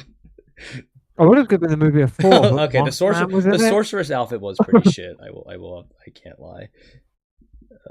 Yeah, the sorcerer, she showed up for a paycheck for one day and then left. Yeah, Ryan Reynolds' girlfriend or Daredevil's this girlfriend. is this is kind of the thing. It's like I feel like if you gave Covering me up like art. a Goodbye art. if you gave me a show that was like I really like yeah. the actor for Fisto, by the way. I think he did a good job too. Yeah, I was gonna say like it's just I feel like if you gave me a show and you even told me like it's gonna be low budget, you gave me like a lot of this cast, I feel like it would be like you can do something good with this. Hussein reminds me of my stoner cousin. Not the one I saw the film Yeah. with, but a different one. Yeah, but you know what I mean. It's like but what we get here, like I don't know. It's like it feels like it's like we are getting kind of a almost like he's like look guys, we're trying. Look at all the toys we can sell. Look, I'm showing all these. I took a while to find all these pictures, so god damn it, I'm gonna show them before the stream ends. Oh my god. Yes. It kind of is just one of the things where I liked the movie, and then like I thought about it for a few. I thought about it for like. Oh yeah, Pig Boy. Look at I had Pig a Boy. week to think about it, and then it was like, "Who?" Big Boy. Okay, there's a lot of problems. based on what's going on this stream right now, I have one more criticism of this movie. Yeah. There are way too many characters. Dude, There there's 27. Oh, the movie 27 is way characters too fucking cast. long in general. There's 27 characters on I IMDb. I know that you haven't covered yourself up yet. Or Max. Well, we can here look right. Orco. Yeah, don't worry, I'm running out of Jesus room. Christ. In general, though, like it's hard for me to like have any sympathy for the movie because it's like, okay, you have this many characters you have to like sympathize with, and to the point of having a, It keeps going. I don't know how I can actually word this without sounding like Retarded? Don't worry, you already do.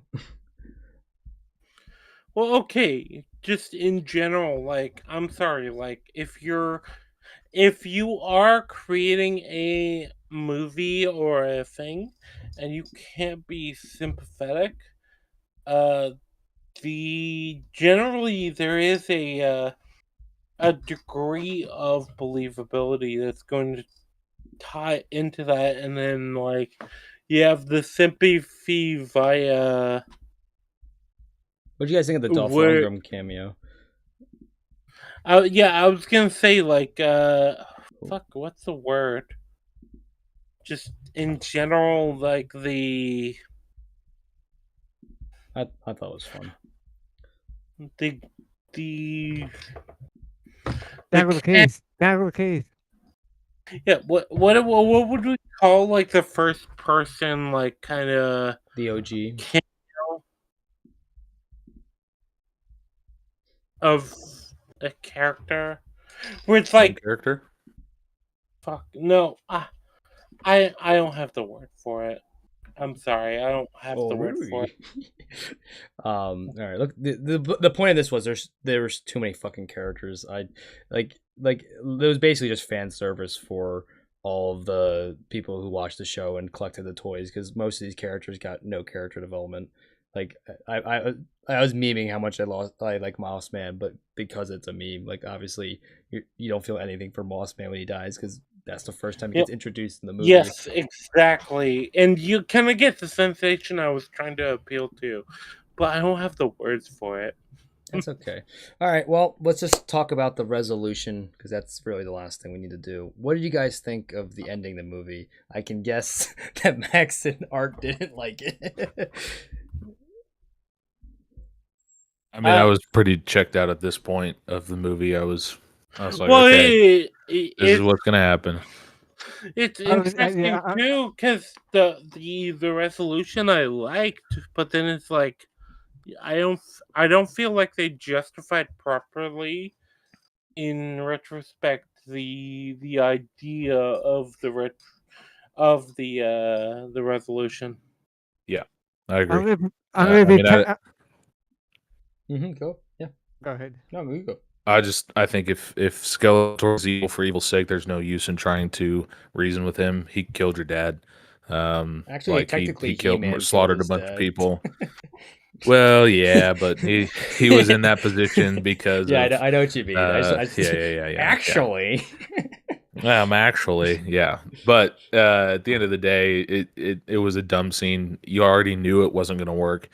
They're they're trying to play off that trying to get your emotion, trying to get the theme in there one more time before the last big action scene where He-Man just dominates. The annoying thing is you've had that theme so many times already. It's almost like it does feel obnoxious, and it's like, yeah, basically, like He-Man has had like so many chances, given so many chances to Skeletor that he's not taken.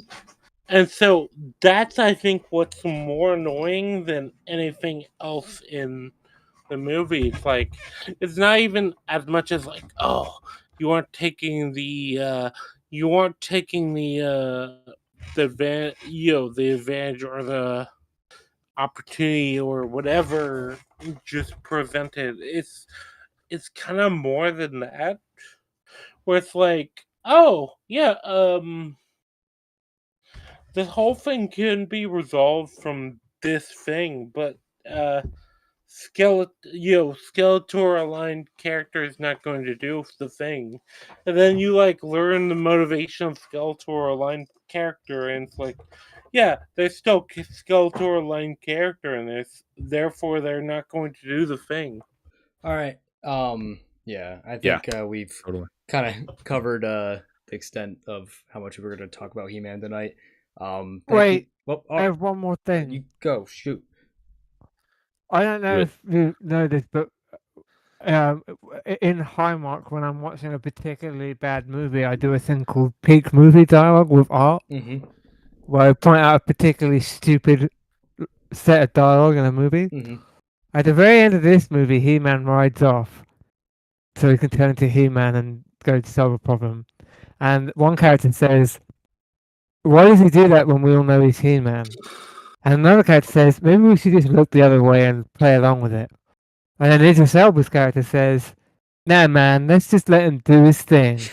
And I'm sitting there going, "Yeah, that's what turning around and not looking the other way means, you fucking moron." I will have to say, what I would say is I like the idea of the theme that they set up. The idea of speak softly, carry a big stick. But yeah, I agree with Art. I agree with Art that this movie's kind of retarded. Speaking of retards, anyway, the one joke that really got my dad was when they were all like she said like the robot whatever said like this is really revealing, and they all lean back and like cackle and stand there in a circle. My dad started cackling and laughing because that's how they ended like every He-Man episode. Someone would tell a stupid joke and they all go like ha ha ha ha ha. They all stand there, put their hands on their hips and laugh. Like Super Friends did the same thing, and my dad thought that was really funny. It's almost like I was trying to prompt something. That's not how every episode of He-Man ended. Every episode of He-Man would end with He-Man telling you the moral of the story. I just didn't Orlok make like a joke and then everyone laughed? That would happen, and then they do the moral. Yeah, but he meant like that part where like Orlok tells a joke and everyone stands there and like laughs like ha ha ha ha. Anyway, I just assume every episode of He-Man ended with gay sex. I don't know. Probably it was the 80s, and he did dress like that. Anyway, Max, thank you so much for hopping on. I truly appreciate it. Do you want to plug your channel real quick? I'll link it in the description afterward as well. Oh, cool. Thanks. Yeah, Max of Zorro on the YouTubes. I just released part 2 of my Clone Wars series, going through all the episodes of the Clone Wars that Dave Filoni personally directed or wrote, just to see what he thought about Star Wars way back then, and if it was really a good idea to put him in charge. Spoiler alert, it's not. I am Absolutely not. Yes. absolutely not. And on Wednesday, day after tomorrow. So if you're watching this after day after tomorrow, then it's going to be irrelevant. But go back and watch it. I'm doing a charity stream on my channel with Mr. Agent P3, Agent Perry, Mr. Perry. We're going to be talking about the highs and lows and merits and problems with Toy Story 4 in the lead up to Toy Story 5 releasing this weekend. So or next weekend. Actually, speaking of, Yeah. chat, you dirty chat, you need to sub to this man, because we need to make sure he can do the charity feature. Like, no, this is not optional. You don't have rights until you do this. Yeah, Rangi will track you down and kill you if you don't sub the Max. That's right. I spoke with President Trump. I am actually selling you into slavery if you don't That's do right. this. Yep. Also- Trump approved it. He said that if you don't get your right. Fuck Trump. We don't need his approval. I'm selling him it. Anyway, yeah, Thanks come again, hang Max. out on Wednesday night. Yeah, come hang out on Wednesday night to hear me rant about Toy Story 4. And yeah, thank you for having me on. See you, Max. Yep. Bye. Yeah, look, I'm trying to hype the man up. No, I get it. Thanks, man. I appreciate it.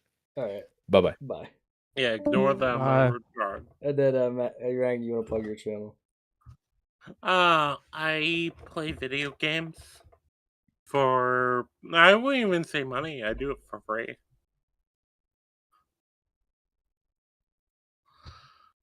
Yeah. A lot of times we'll play games together on your channel. We might start doing some more gaming on ours. We'll see if my schedule will allow it. And then also Agent P3 was in the chat earlier. Thanks for hopping in. He's going to be on that stream with Max on Wednesday as well. Oh yeah, cool guy. Cool guy, he really is. by the way. Yeah, I really like both those guys. I wish them best luck in the debate.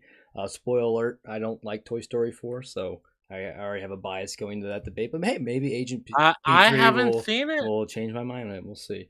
But yeah, stream sub the Rangi. He's done his spiel on here a lot. I'm sure you've heard it before if you're familiar with the channel. But sub to the Rangtard.